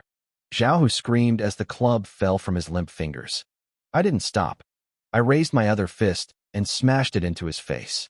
That one was for my father. I hit him again. That one was for every victim he had ever stepped on. By the third punch, Zhao's face was a mask of blood. He collapsed onto the dirt, out cold. The remaining thugs looked at each other, trembling. No one dared to move. I wiped the dust off my hands and scanned the group. I told them to go back and tell whoever sent them that next time they should bring 50 men instead of 23 losers. They didn't need to be told twice. They grabbed their boss and scrambled out of the estate. I watched them vanish into the night, but I didn't feel like a winner. I looked down at the fragment of the green soul jade in my hand. My heart skipped a beat. A smear of blood was soaking into the stone. It wasn't my blood, it was Zhao Hu's, from when I struck him. The jade was drinking it. I frowned, reaching to tuck the fragment away, when a low, metallic hum echoed from the alley. I looked up.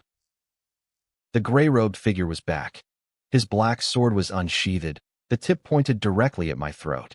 It was his turn, and Yifeng stepped out of the shadows, the scent of blood following him like a shroud. I gripped the jade fragment tight. I could feel it vibrating against my palm, as if something inside it was finally waking up. "You're too impatient," the gray-robed man said. His voice was like sandpaper rubbing together, but I didn't answer. I reached for the short blade I'd snatched from one of Zhao's men. He told me I shouldn't have touched the fragment. Then he moved, and the ground beneath his feet shattered as he turned into a blur. The black sword lunged for my throat. He was incredibly fast, and I rolled to the left, the blade whistling past my ear and clipping a few strands of my hair. I kicked off the ground, trying to create distance, but he stayed on me. He twisted his wrist, sending the blade in a wicked horizontal slash that cut off every escape route. I gritted my teeth and slammed my palm against the ground, using the force to launch myself into the air. I flipped over the blade, my foot tapping the flat of his sword to push myself even higher. "Shaolin footwork," he muttered, sounding surprised. He asked what master had taught me. I landed hard, cold sweat beads forming on my forehead. If I hadn't used the Vajra steps the sweeping monk taught me, my head would be rolling on the pavement. None of your business, I spat. It doesn't matter, he replied, his eyes turning cold. Knowing you have Shaolin's secrets just means I definitely can't let you live. He raised his sword and made a quick gesture with his left hand. The black blade began to hum, strange glowing patterns appearing on the steel. My internal alarm screamed. I funneled every bit of my energy into the Vajra body and crossed my arms. A golden light flickered around me just as he struck. The impact felt like a wrecking ball hitting my chest. I was sent flying backward, smashing through a brick wall. I coughed, the taste of copper filling my mouth. I looked down at my chest. My shirt was shredded, and a deep purple bruise was already forming. My impenetrable body had been cracked. The Vajra body is impressive, he said, his voice terrifyingly calm. But you've only scratched the surface. If you had mastered it, I might be worried. But now, give me the fragment, and I'll give you a quick death. I wiped the blood from my lip and slowly stood up. I started to laugh. It was a dark, desperate sound. A quick death? You act like you've already won. He frowned, asking what else I could possibly have left. I didn't say a word. I looked at the jade fragment. The blood was gone, but the aura coming off it was suffocating. It was calling to something inside me. I ground my teeth and slammed the fragment directly into the bloody wound on my chest. What are you doing? He shouted, lunging forward to stop me. He was too late. The moment the jade touched my blood, it exploded with a blinding crimson light. A massive wave of power surged from the stone, boring into my body. It felt like my soul was being torn in half. Every inch of my flesh was on fire. I didn't let go. I could feel that power reweaving my meridians and hardening my bones. Madman, the gray-robed man roared, swinging his sword down for the kill. As the blade descended, I threw my right hand up. A blood-red palm print erupted from my hand, smashing into the black sword. The collision created a shockwave that cracked the pavement. The man stumbled back 3 steps, his sword hand shaking. He stared at me in pure horror. You can actually control the jade's power? I stood up straight, a faint red mist drifting off my skin. Faint, glowing runes were etched into my arms like ancient tattoos. I looked at my hands, feeling the raw, violent energy coursing through me. Now, I said, my voice sounding like it came from somewhere else. It's my turn. I looked up, a flash of blood-red light cutting through my vision. I didn't wait. I took a single step forward, and the stone slab beneath my feet shattered into 1,000 pieces. I moved so fast I was nothing but a blur, appearing right in front of the gray-robed man in an instant. My fist swung down with the weight of a mountain. He scrambled to bring his sword up for a block. The sound of metal slamming against metal rang out through the night, a deafening screech that made my teeth ache. The force was too much for him. I saw the skin between his thumb and forefinger tear open, blood spraying across his grip. He stared at me, his eyes wide with disbelief. He could feel it. My strength had tripled. Not enough, I growled. My left fist was already moving. This time, he couldn't get his blade in the way. My punch buried itself deep into his chest, the impact lifting him off the ground. He coughed out a spray of crimson, his body arching in midair from the sheer force of the blow. I moved to finish him, but a sudden, jagged pain ripped through my chest. The borrowed power was draining away. It wasn't a slow leak. It was a retreating tide, leaving me hollow and cold. My knees buckled as a crushing weakness took hold. The gray-robed man saw it. The killing intent returned to his eyes instantly. He knew. He knew I couldn't control the fragment's energy for long. He ignored his own injuries and lunged, his black sword whistling through the air toward my heart. It was too fast. My body wouldn't move, and I was staring death right in the face. Then, a sound like a dragon's roar echoed from the distance. A bolt of silver sword chi streaked through the air, striking the black blade with a sharp ting. The impact knocked his sword off course, the tip grazing my shoulder instead of piercing my chest. The gray-robed man froze, his face turning pale as he looked toward the source of the attack. High up on a distant rooftop stood a figure. He wore robes as white as fresh snow, a long sword strapped to his back. The air around him seemed to vibrate with a sharp, biting intent. The man in gray hissed a name under his breath, Yi Guqing, the master of the sword pavilion. Yi Guqing didn't say a word. He just stood there, his cold gaze fixed on my attacker. The gray-robed man bit his lip, realized he was outmatched, and turned to flee into the darkness.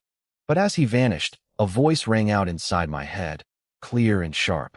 "Kid, if you want to live, find me at Wanjian Villa on the east side of the city in 3 days." It was Yi Guqing's voice. Before I could even process the message, the night was silent again, and the gray-robed man was gone.